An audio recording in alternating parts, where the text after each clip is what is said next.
ಚುನಾವಣೆಗೂ ಜಾತಿ ಬಂತ ಬಂದಿದೆ ಇಲ್ಲಿ ನಮ್ಮ ಜಾತಿ ಓಟ್ ಇಷ್ಟಿದೆ, ನನ್ನ ಜೋಬಲ್ ಇದೆ ಅಂತ ಹೇಳ್ತಾ ಇರೋರು ನಾವಲ್ಲ.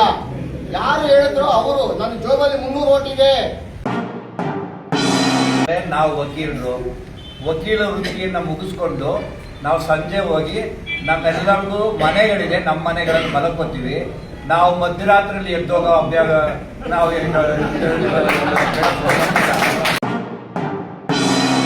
ಅಂದ್ರೆ ಅವರ ಉದ್ದೇಶ ಒಂದೇ, ಈ ಸಾರಿ ಕರೆಯೋದು ನಿನ್ನ ಪ್ರೆಸಿಡೆಂಟ್ ಮಾಡ್ತೀನಿ ಅಂತ ಹೇಳೋದು ಒಬ್ರನ್ನ, ಅವ್ರು ಎಲ್ಲಿ ತಗೊಳೋದು. ಇನ್ನೊಬ್ಬರನ್ನ ಕರೆಯೋದು ನಿನ್ನ ನೆಕ್ಸ್ಟ್ ಟೈಮ್ ಖಜಾಂಚಿ ಮಾಡ್ತೀನಿ ಅಂತ 4 ಜನ ಕೇಳೋದು.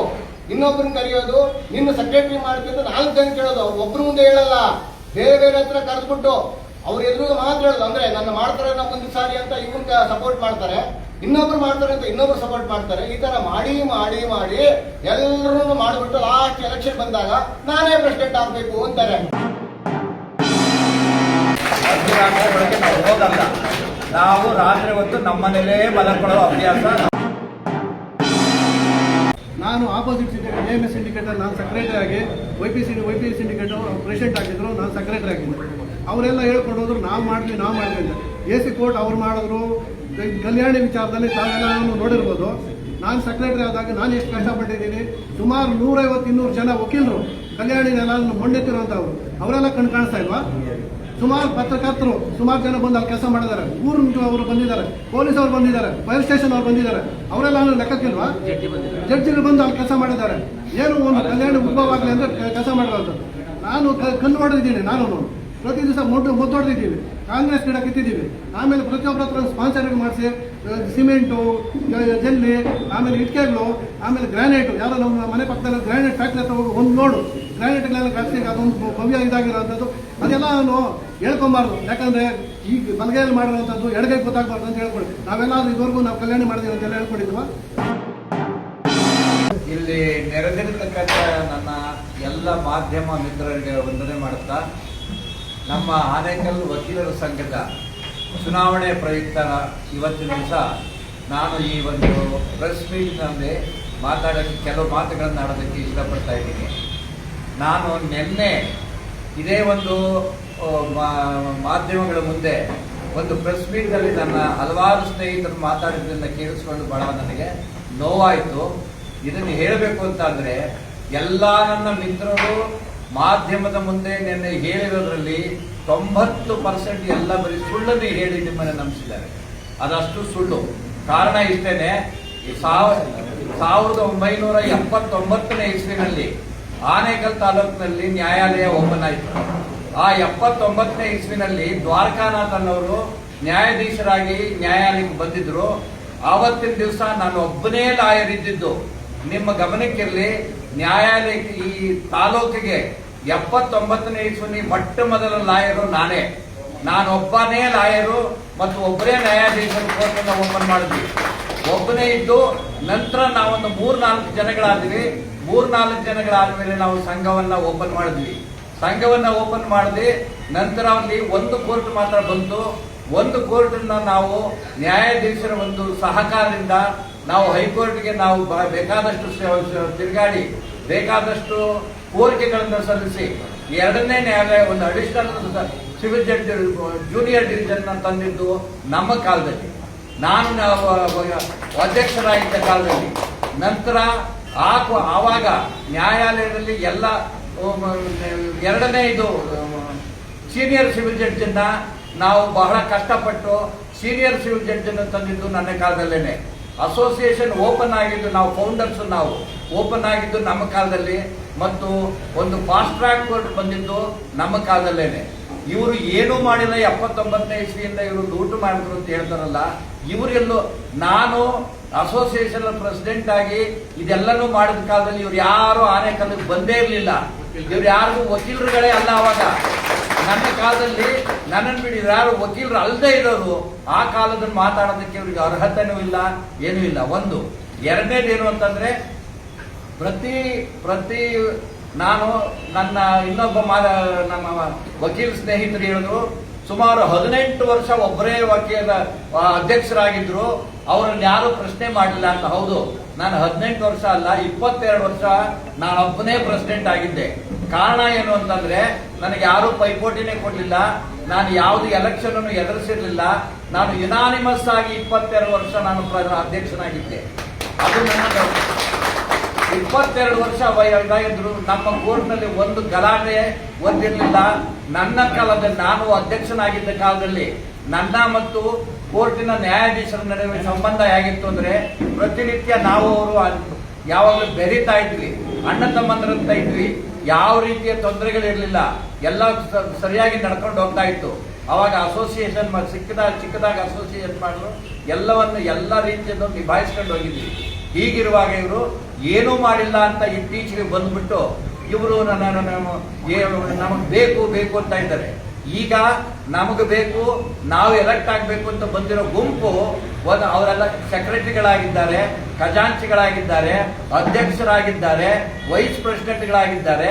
ಇವರ ಪಿತ್ರಾರ್ಜಿತ ಆಸ್ತಿಯ ಆನೇಕಲ್ ಅಸೋಸಿಯೇಷನ್ ಅಂತ ತಿಳಿದುಕೊಂಡು ಪ್ರತಿಯೊಂದು ನನಗೆ ಬೇಕು ಅಂತ ಕೇಳೋದು ಯಾವ ರೀತಿಯಲ್ಲೂ ನ್ಯಾಯಬದ್ಧವಲ್ಲ, ಸಮಂಜಸವಲ್ಲ.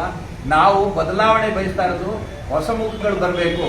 ನ್ಯಾಯಾಲಯದಲ್ಲಿ ಬರುವ ಕಕ್ಷಿದಾರರಿಗೆ ನ್ಯಾಯ ಸಿಗಬೇಕು, ಸರಿಯಾದ ನ್ಯಾಯ ಸಿಗಬೇಕು ಅಂತ ಹೇಳಿ ಹೊಸ ಮುಖಗಳನ್ನು ಹಳಬರೇ ಬೇಡ, ಹೊಸ ಮುಖಗಳನ್ನು ಬರಬೇಕು ಅಂತ ಬದಲಾವಣೆ ಬೇಡ್ತಾ ಇದ್ದೀವಿ. ಹೊರತಾಗಿ ನಾವು ಯಾವ ರೀತಿ ಅವ್ರ ಮೇಲೆ ಅಲಿಗೇಷನ್ಸ್ ಮಾಡ್ತಾ ಇಲ್ಲ. ಸಾಕು, ಅವರು ಅನುಭವಿಸಿದ್ದಾರೆ. ನಮ್ಮ ಇನ್ನೊಬ್ಬ ನಿನ್ನೆ ಸ್ನೇಹಿತರು ಹೇಳಿದ್ರು, ನನಗೆ ಕೊರೋನಾ ಬಂದ್ಬಿಡ್ತು, ಕೊರೋನಾ ಬಂದಿದ್ದರಿಂದ ಬರೀ 11 ತಿಂಗಳು ಮಾತ್ರ ನನಗೆ ಸಿಕ್ತು. ಕೊರೋನಾ ಪ್ರಪಂಚಕ್ಕೆ ಬಂತು, ನನಗೆ ಆನೇಕಲ್ಗೋಸ್ಕರ ಕೊರೋನಾ ಬರಲಿಲ್ಲ, ನಮ್ಮ ಅಸೋಸಿಯೇಷನ್ಗೋಸ್ಕರ ಕೊರೋನಾ ಬರಲಿಲ್ಲ. ಕೊರೋನಾ ಪೀರಿಯಡ್ನಲ್ಲೂ ಕೂಡ ಬೇಕಾದಷ್ಟು ನಮ್ಮ ವಕೀಲ ಮಿತ್ರರಿಗೆ ಕೊರೋನಾದಿಂದ ಬೇಕಾದಷ್ಟು ತೊಂದರೆಗಳನ್ನು ಅನುಭವಿಸಿದ್ರು. ಆವಾಗ ಇವರೆಲ್ಲ ಎಲ್ಲಿದ್ರು? ಏನ್ ಸಹಾಯ ಮಾಡಿದ್ರು ನಮ್ಮ ವಕೀಲ ಮಿತ್ರರಿಗೆ? ಏನು ಮಾಡಿಲ್ಲ. 11 ತಿಂಗಳಾಯ್ತು, 3 ತಿಂಗಳು ಅವರು ಅಧ್ಯಕ್ಷರಾಗಿದ್ರು, 3 ತಿಂಗಳು ಅವರು ಅನುಭವಿಸಿದ್ದಾರೆ. ಅದರ ಮುಂಚೆ ಸೆಕ್ರೆಟರಿಗಳಾಗಿದ್ರು, ಈಗೆಲ್ಲ ಮಾಡಿದ್ದಾರೆ. ಒಂದು. ಎರಡನೇದಾಗಿ ಬದಲಾವಣೆ ಯಾಕೆ ಬಯಸ್ತಾ ಇದ್ದೀನಿ ಅಂತಂದ್ರೆ, ಇವತ್ತಿನ ದಿವಸ ನಮ್ಮ ವಕೀಲರ ಸಂಘದಲ್ಲಿ ಸರಿಯಾಗಿ ಕುಡಿಯೋ ನೀರಿನ ವ್ಯವಸ್ಥೆ ಇಲ್ಲ, ಶೌಚಾಲಯದ ವ್ಯವಸ್ಥೆ ಇಲ್ಲ. ಶೌಚಾಲಯಗಳಿದಾವೆ, ಶೌಚಾಲಯದಲ್ಲಿ ನೀರಿನ ವ್ಯವಸ್ಥೆ ಸರಿಯಾಗಿಲ್ಲ. ಮತ್ತು ನಮ್ಗೆ ವಕೀಲರು ಕೂತ್ಕೊಂಡು ಕಾಫಿ ಕುಡಿಬೇಕನ್ನೋ ಸರಿಯಾದ ಒಂದು ಕ್ಯಾಂಟೀನ್ ವ್ಯವಸ್ಥೆ ಇಲ್ಲ. ಮತ್ತು ನಮ್ಗೆ ವಕೀಲರ ಗಾಡಿ ವಾಹನಗಳನ್ನ ನಿಲ್ಸಕ್ಕೆ ಪಾರ್ಕಿಂಗ್ ವ್ಯವಸ್ಥೆ ಸರಿಯಾಗಿಲ್ಲ. ಇವ್ರು ಇಷ್ಟು ದಿವಸ ಸುಮಾರು 13 ವರ್ಷ ಇವರು ಆಡಳಿತ ನಡೆಸಿ ಏನನ್ನ ಮಾಡಿದ್ದಾರೆ ಇವರು? ಸಾಕು ಇವ್ರು ಮಾಡಿರೋದು. ನಾವು ಬಿಟ್ಕೊಡ್ಲಿ ನಮಗೆ. ನಾನು 22 ವರ್ಷ ಮಾಡಿದ್ರು ಕೂಡ ಅವರನ್ನು ಯಾರು ಕೇಳಲಿಲ್ಲ ಅಂತ ಹೇಳಿದ್ರು. ನಾನು 22 ವರ್ಷ ಮಾಡಿದ ಮೇಲೆ ನಾನು ಇವರಿಗೆ ಮತ್ತೆ ನನಗೆ ಬೇಕು ಅಂತ ನಾನು ಕೇಳ್ಕೊಂಡಲ್ಲಿ ಇವತ್ತು ನಾನು ಅಭ್ಯರ್ಥಿ ಕೂಡ ಅಲ್ಲ. ಬೇರೆ ಇನ್ನೊಬ್ಬರು ನನ್ನ ಸ್ನೇಹಿತರು MR ವೇಣುಗೋಪಾಲ್ ಅವರು ಯಾವತ್ತೂ ಈ ಸಂಘದಲ್ಲಿ ಯಾವ ಅಧಿಕಾರವನ್ನು ನಡೆಸಿಲ್ಲ, ಅನುಭವಿಸಿಲ್ಲ. ಅಂತ ಹೊಸ ಮುಖ, ಅವರಿಗೆ ಎಲ್ಲ ರೀತಿಯ ಯೋಗ್ಯತೆ ಇದೆ. ಅವರು ಅಧಿಕಾರಕ್ಕೆ ಬಂದ್ರೆ ನಮ್ಮ ನ್ಯಾಯಾಲಯದಲ್ಲಿ ಒಂದು ಬದಲಾವಣೆ ಬರುತ್ತೆ, ನಮ್ಮ ಯುವ ವಕೀಲರಿಗೆ ಒಂದು ಎಲ್ಲ ರೀತಿಯ ಮನ್ನಣೆ ಸಿಗುತ್ತೆ ಅಂತ ಅಂದ್ಬಿಟ್ಟು ನಾವು MRV ಸಿಂಡಿಕೇಟ್ ಅನ್ನ ಬೆಂಬಲಿಸಬೇಕು. MRV ಸಿಂಡಿಕೇಟ್ ಅವರು ಎಲ್ಲ ರೀತಿಯಿಂದಲೂ ಎಲ್ಲ ಹೊಸಬರಿದ್ದಾರೆ ಅಂತ ಕೇಳ್ಕೊತಾ ಇದ್ವಿ. ಜೊತೆಗೆ 79ನೇ ಇಸ್ವಿನಲ್ಲಿ ನ್ಯಾಯಾಲಯ ಆದಮೇಲೆ ಹೊಸ ಕೋರ್ಟ್ ಸರ್ಕಾರದಿಂದ ಜುಡಿಷಿಯಲ್ ಡಿಪಾರ್ಟ್ಮೆಂಟ್ ಹೊಸ ಕೋರ್ಟ್ ಓಪನ್ ಆಯಿತು. ಹೊಸ ಕೋರ್ಟ್ ಓಪನ್ ಆದಾಗ ಇಲ್ಲಿಂದ ಕೋರ್ಟನ್ನ ಶಿಫ್ಟ್ ಮಾಡಬೇಕು ಅಂತ ನಾವೆಲ್ಲರೂ ಸೇರಿ ನಾನು ಅಧ್ಯಕ್ಷತೆಯಲ್ಲಿದ್ದಾಗ ಒಂದು ಫಂಕ್ಷನ್ ಮಾಡಬೇಕು ಅಂತ ಇದು ಮಾಡಿದ್ವಿ. ಆಗಿನ ನಮ್ಮ ಫಾರೆಸ್ಟ್ ಮಿನಿಸ್ಟರ್ ಆಗಿದ್ದ ಕೇಶವಮೂರ್ತಿ ಅವರು ಮಿನಿಸ್ಟರ್ ಆಗಿದ್ರು. ಆವಾಗ ನಮ್ಮ ಚೀಫ್ ಜಸ್ಟಿಸ್ ನಾವು ಇನ್ವೈಟ್ ಮಾಡಿದಾಗ ಚೀಫ್ ಜಸ್ಟಿಸ್ ಏನಂತ ಹೇಳಿದ್ರು, ರಾಜಕೀಯದವರು ನಮ್ಮ ಇದರಲ್ಲಿ ಬಂದರೆ, ವೇದಿಕೆಯಲ್ಲಿ ಬಂದರೆ ನಾನು ಬರಲ್ಲ ಅಂತ ಹೇಳಿದ್ರು. ನಾವು ಚೀಫ್ ಜಸ್ಟಿಸ್ಗೆ ಮನ್ನಣೆ ಕೊಟ್ಟು ಯಾವ ರಾಜಕೀಯದಲ್ಲೂ ನಾವು ಇನ್ವೈಟ್ ಮಾಡಲಿಲ್ಲ. ಹಾಗಾಗಿ ನಮ್ಮ ಮಿನಿಸ್ಟರ್ನ ಇನ್ವೈಟ್ ಮಾಡಲಿಲ್ಲ ಅಂತ ಕ್ಷಣಕ್ಕೆ ಅವ್ರೇನ್ ಮಾಡಿದ್ರು, ಹೈಕೋರ್ಟ್ ಅಲ್ಲಾಗಿ ನಾನು ಆ ತಾಲೂಕಿನ ಮಿನಿಸ್ಟ್ರು, ಇಲ್ಲೇನು ಯಾವುದು ಫಂಕ್ಷನ್ ನಡೀಕೂಡ್ದು ಅಂತ ಹೇಳಿ ಚೀಫ್ ಜಸ್ಟಿಸ್ ಚಾಡಿ ಹೇಳಿ ಆ ಫಂಕ್ಷನ್ ನಿಲ್ಲಿಸಿದ್ರು. ನಾವು ಇಡೀ ಬಿಲ್ಡಿಂಗ್ ಹಾಳಾಗಿ ಹೋಗ್ತಾ ಇದೆಯಲ್ಲ ಅಂತ ಅಂದ್ಬಿಟ್ಟು ನಾವು ಅಡ್ಮಿನಿಸ್ಟ್ರೇಟಿವ್ ಜಡ್ಜ್ ಹತ್ರ ಹೋಗ್ಬಿಟ್ಟು ರಿಕ್ವೆಸ್ಟ್ ಮಾಡಿಕೊಂಡು ಶಿಫ್ಟಿಂಗ್ ಆರ್ಡರ್ನ ಕೈನಲ್ಲಿ ತಗೊಂಡ್ಬಂದು, ಅವಾಗ ಸುರೇಶ್ ಕೋಗಿರ್ಗಿರೆ ಅಂತ ಜಡ್ಜ್ ಇದ್ರು, ಅವ್ರು ಎಲ್ಕೋತಾ ಇದ್ರು. ನಾವು ರಾತ್ರಿ ನಾವು ಯಾರು ಕುಂತಿದ್ದವು ಇದೇ ರಾಘವೇಂದ್ರ ಭವನ್ ಅವರ ಗಾಡಿನ ಉಪಯೋಗಿಸ್ಕೊಂಡಿದ್ದೀವಿ. ಅವತ್ತು ರಾಮದಾಸ್ ಅವರ ಸಹಕಾರ ತಗೊಂಡಿದ್ದೀವಿ. ರಾತ್ರಿ ಆ ಕೋರ್ಟಿಂದ ಈ ಕೋರ್ಟ್ಗೆ ನಾವು ಶಿಫ್ಟ್ ಮಾಡಿ ನ್ಯಾಯಾಲಯನ ಅಲ್ಲಿ ಓಪನ್ ಆಗಕ್ಕೆ ಮಾಡಿದ್ವಿ. ಅಷ್ಟೊತ್ತಿಗೆ ಅದೇ ನಮ್ಮ ಫಾರೆಸ್ಟ್ ಮಿನಿಸ್ಟ್ರು ಹೋಗಿ ಚಾಡಿ ಹೇಳಿದ್ರು, ನೀವು ಬೇಡ ಅಂದ್ರೂ ಕೂಡ ನ್ಯಾಯಾಲಯ ಶಿಫ್ಟ್ ಮಾಡಿದ್ದಾರೆ ಅಂತ. ವಿಜಿಲೆನ್ಸ್ ಕಂಪ್ಲೇಂಟ್ ಕೊಟ್ಟರು. ಮಾರನೇ ದಿವಸ ನ್ಯಾಯಾಲಯ ಓಪನ್ ಆಗಿದೆ, ಪೂಜೆ ಮಾಡಿದ್ದೀವಿ. ನ್ಯಾಯಾಧೀಶರು ಬಂದು ಕೋರ್ಟಲ್ಲಿ ಕುಂತಿದ್ದಾರೆ. ವಿಜಿಲೆನ್ಸ್, ಹೈಕೋರ್ಟ್ ವಿಜಿಲೆನ್ಸ್ ಬಂದು ನನ್ನನ್ನು ಕರ್ಕೊಂಡೋದು, ಯಾವ ರೀತಿ ಓಪನ್ ಮಾಡಿದ್ರಿ ಅಂತ. ಆವಾಗ ನಾನು ಇಲ್ಲ ಸ್ವಾಮಿ, ನಮ್ಗೆ ಅಡ್ಮಿನಿಸ್ಟ್ರೇಟಿವ್ ಜಡ್ಜ್ ಶಿಫ್ಟ್ ಮಾಡ್ಕೋಬೇಕು ಅಂತ ಹೇಳಿದ್ರು. ಅದರ ಆಧಾರದ ಮೇಲೆ ನಾವು ಶಿಫ್ಟ್ ಮಾಡಿದ್ವಿ ಹೊರತಾಗಿ ನಮ್ಮದೇನು ತಪ್ಪಿಲ್ಲ ಅಂತ ಹೇಳಿ ನಾವು ಆಮೇಲೆ ಬೇಡ ನೀವು ವಾಪಸ್ ಹೊರಟೋಗ್ಬಿಟ್ರಿ ನೀವು ಮುನ್ಸಿಪಲ್ ಆಫೀಸ್ ಬಿಲ್ಡಿಂಗ್ಗೆ ಅಂತಂದ್ರು. ನಾನೇನು ಮಾಡಿದೆ ಅವಾಗ, ನನ್ನ ಸ್ವಬುದ್ಧಿಯನ್ನು ಉಪಯೋಗಿಸಿ ಸ್ವಾಮಿ, ಅವಾಗ ನಾನಾಗಿದ್ದೆ ಮುನ್ಸಿಪಲ್ ಆಫೀಸ್ಗೆ ನಾನೇ ಲಾಯರ್ ಆಗಿದ್ದೆ. ಒಂದು ಆಂಟಿಡೇಟ್ ಲೆಟರ್ನ ಬರೆದುಬಿಟ್ಟು, ಸ್ವಾಮಿ ನಾವು ಆ ಬಿಲ್ಡಿಂಗ್ ಹೋಗಕ್ಕಾಗಲ್ಲ, ಆ ಬಿಲ್ಡಿಂಗ್ನ ಮುನ್ಸಿಪಲ್ ಆಫೀಸ್ಗೆ ಹ್ಯಾಂಡ್ ಓವರ್ ಮಾಡಿಬಿಟ್ಟಿದ್ದೀನಿ ಅಂತ ಸುಳ್ಳು ಹೇಳಿದೆ ನಾನು. ಆವಾಗ ಸರಿ ಆಗಿದ್ರೆ ನೀವು ಅಲ್ಲೇ ಕಂಟಿನ್ಯೂ ಮಾಡಿ ಅಂದ್ಬಿಟ್ಟು ಈ ಥರ ಕಷ್ಟ ಬಿದ್ದು ನಾವು ಈ ಕೋರ್ಟನ್ನ ಶಿಫ್ಟ್ ಮಾಡಿದ್ದೀವಿ. ಅವತ್ತಿನ ದಿವಸ ಇವರೆಲ್ಲ ಎಲ್ಲಿದ್ರು? ಇವರೆಲ್ಲ ಲಾಯರ್ಗಳೇ ಅಲ್ಲ ಅವಾಗ. ಇವತ್ತಿನ ದಿವಸ 79ನೇ ಇಸ್ವಿಯಿಂದ ನಾವು ಅದನ್ನು ಮಾಡಿದ್ವಿ ಇದನ್ನು ಮಾಡಿದ್ವಿ ಅಂದ್ಕೊಂಡು ಬಂದರು. ಇಷ್ಟೆಲ್ಲ ನಾವು ನಡೆಸ್ಕೊಂಡು ಕ್ಯಾಂಟೀನ್ ಇರಲಿಲ್ಲ. ಇವಾಗಿರೋ ಕ್ಯಾಂಟೀನನ್ನು ನಾವು ನಮ್ಮ ಕಾಲದಲ್ಲಿ ಕ್ಯಾಂಟೀನ್ ಮಾಡಿದ್ವಿ. ಅದು ಅವಾಗಿನ ಜಡ್ಜ್ಗಳಿಗೆ ನಾವು ಭಾಳ ದುಂಬಾಲು ಬಿದ್ದು ರಿಕ್ವೆಸ್ಟ್ ಮಾಡಿಕೊಂಡು ಕ್ಯಾಂಟೀನ್ ಮಾಡಿದ್ದೀವಿ. ಇಷ್ಟೆಲ್ಲನೂ ಸೌಕರ್ಯಗಳನ್ನು ನಮ್ಮ ಕಾಲದಲ್ಲೇ ಶುರುವಾಯಿತು, ನಮ್ಮ ಕಾಲದಲ್ಲೇ ಮಾಡಿದ್ದೀವಿ. ಇವರು ಏನೂ ಮಾಡಲಿಲ್ಲ, ನೀವು 79ನೇ ಇಸ್ವಿಯಿಂದ ಲೂಟ್ ಮಾಡಿಬಿಟ್ಟಿದ್ದಾರೆ ಅನ್ನೋ ಭಾವನೆ ಮಾತು ಸತ್ಯಕ್ಕೆ ದೂರವಾಗಿದ್ದು ಇದು ಯಾರು ನಂಬಕ್ಕೆ ಸಾಧ್ಯವಿಲ್ಲ. ಅಂಥದ್ದೇನಿದ್ರು ಇದ್ರೆ ಅಂಥ ಆಸೆಯಿಂದ ನಾವು ಮತ್ತೆ ಅಧಿಕಾರಕ್ಕೆ ಬರಬೇಕು ಅನ್ನೋರು ಅದೇನಾದ್ರು ಆಸೆ ಇಟ್ಕೊಂಡಿದ್ದಾರೆ ಅನ್ನೋ ಗೊತ್ತಿಲ್ಲ. ಎರಡನೇದಾಗಿ ಇವಾಗೇನೋ ನಮ್ಮ ಅಧ್ಯಕ್ಷರ ಅಭ್ಯರ್ಥಿ ಆಗಿರುವಂಥ ವೈ ಪ್ರಕಾಶ್ ಅವರು ಸರಿ ನಮ್ಮನ್ನೇ ನಾವು ಇಲ್ಲಿ ಸೇರಿರೋರನ್ನೇ ಸೇರಿಕೊಂಡು ನಿಮ್ಮೆಲ್ಲರ ಸಹಕಾರನಲ್ಲಿ ಈಗ ನಮಗೆ ಕೊಡಿ, ರಮೇಶ್ ಅವರನ್ನ ಅಧ್ಯಕ್ಷರನ್ನು ಮಾಡೋಣ, ನೆಕ್ಸ್ಟ್ ಸರಿ ನಾನಾಗಲಿ ರಮೇಶ್ ಅವ್ರನ್ನ ನಿಂತ್ಕೊಳ್ಳಲ್ಲ, ನೀವು ಯಾರು ಬೇಕಾದ್ರೂ ಮಾಡ್ಬೋದು ಅಂತ ಹೇಳಿದಾಗ ನಾನು ಸಿ ವಿ ವಿಜಯ್ ಕುಮಾರ್ ಅವ್ರನ್ನ ಅವತ್ತೇನೆ ಸೂಚಿಸಿದ್ದೆ. ಆಯಿತು ಅವ್ರನ್ನೇ ಮಾಡಬೇಕು ಅಂತ ಅವ್ರನ್ನ ಘಂಟಾಘೋಷವಾಗಿ ಒಪ್ಕೊಂಡು ಈ ಸರಿ ಇಲ್ಲ ನಾನು ಹಂಗೆ ಒಪ್ಕೊಂಡೇ ಇಲ್ಲ ಅಂತ ಸುಳ್ಳು ಹೇಳ್ಬಿಟ್ಟು ನಮ್ಮ ಮುಂದೆ ಹೇಳಿ ಈ ಸರಿ ವಿಜಯ್ ಕುಮಾರ್ ಅವರೇ ಅಧ್ಯಕ್ಷರ ಅಭ್ಯರ್ಥಿ ಆಗಬೇಕಾಗಿತ್ತು. ಅವ್ರಿಗೇನೋ ಸ್ವಲ್ಪ ಆರೋಗ್ಯ ತೊಂದರೆ ಆಗಿದ್ದರಿಂದ ನಾವು ಯುನಾನಿಮಸ್ ಆಗಿ ವಿಜಯ್ ಕುಮಾರ್ ಅವರೇ ನಿಮ್ಗೆ ಬೇಡ ಅಂತ ಹೇಳಿ ವೇಣುಗೋಪಾಲ್ ಅವ್ರನ್ನ ಅಭ್ಯರ್ಥಿಯಾಗಿ ನಿಲ್ಲಿಸಿದ್ರಿ. ದಯಮಾಡಿ ವಕೀಲರ ಮಿತ್ರರೇ, MR ವೇಣುಗೋಪಾಲ್ ಅವರು ಸರಿಯಾದ ಅಭ್ಯರ್ಥಿ, ಹೊಸ ಮುಖ. ಇವ್ರ ಮೇಲೆ ಎಲ್ಲ ರೀತಿಯಿಂದಲೂ ನಿಮಗೆ ನ್ಯಾಯ ಒದಗಿಸುವ ಶಕ್ತಿ ಸಾಮರ್ಥ್ಯ ಇದೆ ಮತ್ತು ಇವರಲ್ಲಿ ಯಾವ ಒಂದು ಕುಹಕ ಬುದ್ಧಿಯೂ ಇಲ್ಲ. ಆದ್ದರಿಂದ ದಯವಿಟ್ಟು MRV ಸಿಂಡಿಕೇಟ್ನಲ್ಲಿರುವ ಎಲ್ಲ ಅಭ್ಯರ್ಥಿಗಳಿಗೂ MR ವೇಣುಗೋಪಾಲ್ ಅವ್ರಿಗೂ ನಿಮ್ಮೆಲ್ಲರ ಬೆಂಬಲ ನೀಡಿ MRV ಸಿಂಡಿಕೇಟನ್ನು ಗೆಲ್ಲಿಸಬೇಕು ಅಂತ ನಾನು ಕಳಕಳಿಯ ಮನವಿಯನ್ನು ಈ ಮೂಲಕ ಮಾಡ್ಕೊತಾ ಇದ್ದೀನಿ. ಎಲ್ಲ ಮಾಧ್ಯಮ ಮಿತ್ರರಿಗೆ ನಮಸ್ಕಾರ. ನಾನು AL ಶ್ರೀನಿವಾಸ ರೆಡ್ಡಿ ಅಂತ 2006ರಿಂದ 2013ವರೆಗೂ ಆನೇಕಲ್ ವಕೀಲರ ಸಂಘದ ಅಧ್ಯಕ್ಷನಾಗಿ ಕಾರ್ಯನಿರ್ವಹಿಸಿದ್ದೀನಿ. ಮಾಧ್ಯಮ ಮಿತ್ರರೇ, 2006ರಲ್ಲಿ ನಾನು ಅಧ್ಯಕ್ಷನಾದಾಗ ಇಲ್ಲಿ ವಕೀಲರಿಗೆ ಸಭಾಂಗಣ ಇರಲಿಲ್ಲ. ಕೆಳ ನ್ಯಾಯಾಲಯದಲ್ಲಿ ಎಲ್ಲ ಒಂದು ಮೂಲೆಯಲ್ಲಿ ಸ್ವಲ್ಪ ಮಟ್ಟಿಗೆ ಇತ್ತು. ಅದು 42 ಜನ ಮಾತ್ರ ವಕೀಲರಿದ್ದು. ನಾನು ಅಧ್ಯಕ್ಷನಾಗ ಕಾಲಕ್ಕೆ 100 ಜನಗಳಿಗೂ ಮೀರ್ಪಟ್ಟಿ ವಕೀಲರ ಸಂಖ್ಯೆ ಹೆಚ್ಚಾಯಿತು. ಆಗ ವಕೀಲರಿಗೆ ಸ್ಥಳಾವಕಾಶ ಇಲ್ಲ ಅಂತ ರಾಜ್ಯದಲ್ಲೇ ಮೊಟ್ಟ ಮೊದಲ ಬಾರಿಗೆ ನ್ಯಾಯಾಲಯದ ಕಟ್ಟಡದ ಮೇಲೆ ವಕೀಲರ ಸಂಘನ ಸ್ಥಾಪನೆ ಮಾಡೋದಕ್ಕೆ ಅನುಮತಿ ಪಡ್ಕೊಬಂದ್ವಿ. ಅನುಮತಿ ಪಡ್ಕೊಬಂದ ನಂತರ ನನ್ನೊಂದಿಗಿದ್ದಂಥ ಸಹೋದ್ಯೋಗಿ ಮಿತ್ರರು, ವಕೀಲರು ಮತ್ತು ನಮ್ಮನ್ನು ನಂಬಿದ್ದಂಥ ಕಕ್ಷಿದಾರರು ಆರ್ಥಿಕ ಸಹಾಯ ನೀಡಿದ್ರ ಮೇರೆಗೆ ನಾವೆಲ್ಲ ಒಟ್ಟಾಗಿ ಕಟ್ಟಡವನ್ನು ಕಟ್ಟಿದ್ವಿ. ನಾನು ಒಬ್ಬನು ಕಟ್ಟಡ ಕಟ್ಟಿಲ್ಲ, ಎಲ್ಲ ಸೇರಿ ಭವ್ಯವಾದಂಥ ವಕೀಲ ಭವನ ನಿರ್ಮಾಣ ಮಾಡಿದ್ವಿ.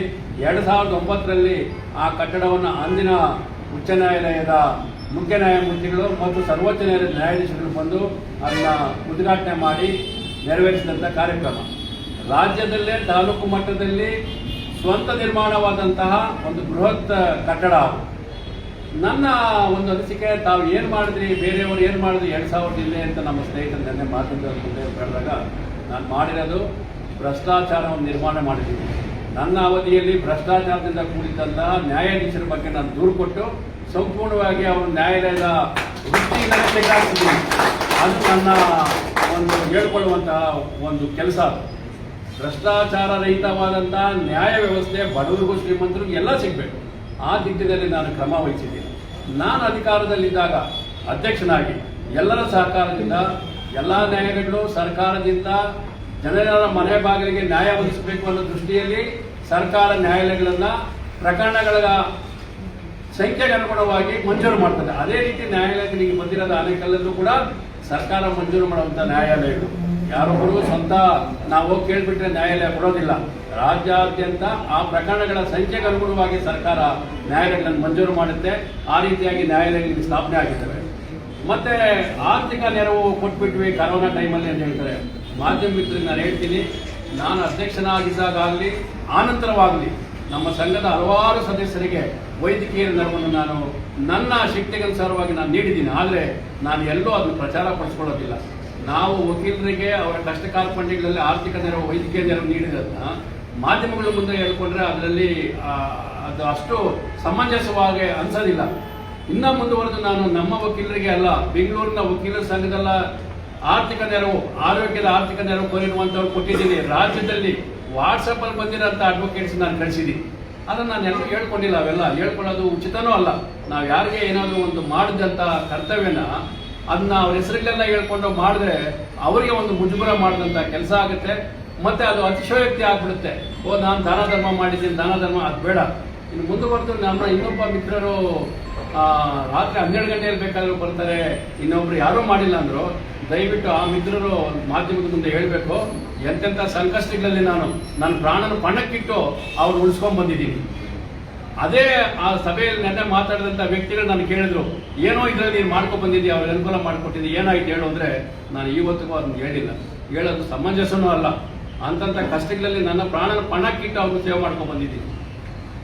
ಅದು ಹೇಳ್ಕೊಂಡ್ರೆ ಬೇರೆಯವ್ರು ಮಾಡಿರೋದನ್ನ ಹೇಳ್ಕೊಂಡ್ರೆ ಅದು ಉಚಿತನೂ ಅಲ್ಲ, ಸಮಂಜಸನೂ ಅಲ್ಲ. ನನ್ನ ಅನಿಸಿಕೆ ಇಷ್ಟೇ. ನನ್ನ ಅಧ್ಯಕ್ಷತೆಯ ನಂತರ ತಮ್ಮೆಲ್ಲ ಮಾಧ್ಯಮ ಮಿತ್ರರಿಗೆ ಗೊತ್ತಿದೆ ಯಾವ ರೀತಿ ಭ್ರಷ್ಟಾಚಾರಗಳು ಬೆಳೀತು, ಯಾವ ರೀತಿ ಭಿತ್ತಿಪತ್ರಗಳು ರಸ್ತೆಗಳಲ್ಲಿ ಓಡಾಡೋದು. ಆನೇಕಲ್ಲಲ್ಲಿ ಭ್ರಷ್ಟಾಚಾರದ ಬಗ್ಗೆ ಸಾರ್ವಜನಿಕರ ಭಿತ್ತಿಪತ್ರಗಳು ಅನಿಸ್ಬಿಟ್ರು ಇಷ್ಟು ಭ್ರಷ್ಟಾಚಾರ ಆಗುತ್ತೆ ಅಂತ. ಅದು ಮಾಧ್ಯಮದ ಮುಂದೆ ನಾನು ಬಿಡಿಸಿ ಹೇಳಿದ್ರೆ ಅದು ಮುಜುಗರ ಆಗುತ್ತೆ. ಇತ್ತೀಚೆಗೆ ನಡೆದಂತಹ ಸಭಾಂಗಣದಲ್ಲಿ ನಡೆದಂತಹ ವಿಶೇಷ ಸರ್ವಸದಸ್ಯ ಸಭೆಯಲ್ಲಿ ಎಳೆಯಾಗಿ ನಾನು ಬಿಚ್ಚಿಟ್ಟೆ ಭ್ರಷ್ಟಾಚಾರಗಳನ್ನ. ಯಾಕೆ ತಾವು ಯಾರನ್ನೂ ಅವತ್ತು ಉತ್ತರ ಕೊಟ್ಟಿಲ್ಲ. ಅದಕ್ಕೆ ನೀವು ಭ್ರಷ್ಟಾಚಾರದ ವಿರುದ್ಧ ಹೋರಾಟ ಮಾಡೋರೇ ಆಗಿದ್ರೆ ಎಲ್ಲ ಸದಸ್ಯರ ಮುಂದೆ ಅದನ್ನ ನೀವು ಹೇಳ್ಬೇಕಾಗಿತ್ತು. ಆ ರೀತಿ ಏನೂ ಆಗಿಲ್ಲ ಭ್ರಷ್ಟಾಚಾರ ಅಂತ. ಭ್ರಷ್ಟಾಚಾರದ ಕಡಿವಾಣ ಹಾಕಿದ್ದು ನನ್ನ ದೊಡ್ಡ ಒಂದು ಕೆಲಸ. ನಾನು ವಕೀಲರಿಗೆ ದಾನ ಧರ್ಮ ಮಾಡೋದು ಇಲ್ಲ, ಅವರು ತಪ್ಪು ಕೆಲಸಗಳು ಮಾಡಿದಾಗ ನಾನು ಉಳಿಸ್ಕೊಂಡು ಬರೋದಲ್ಲ.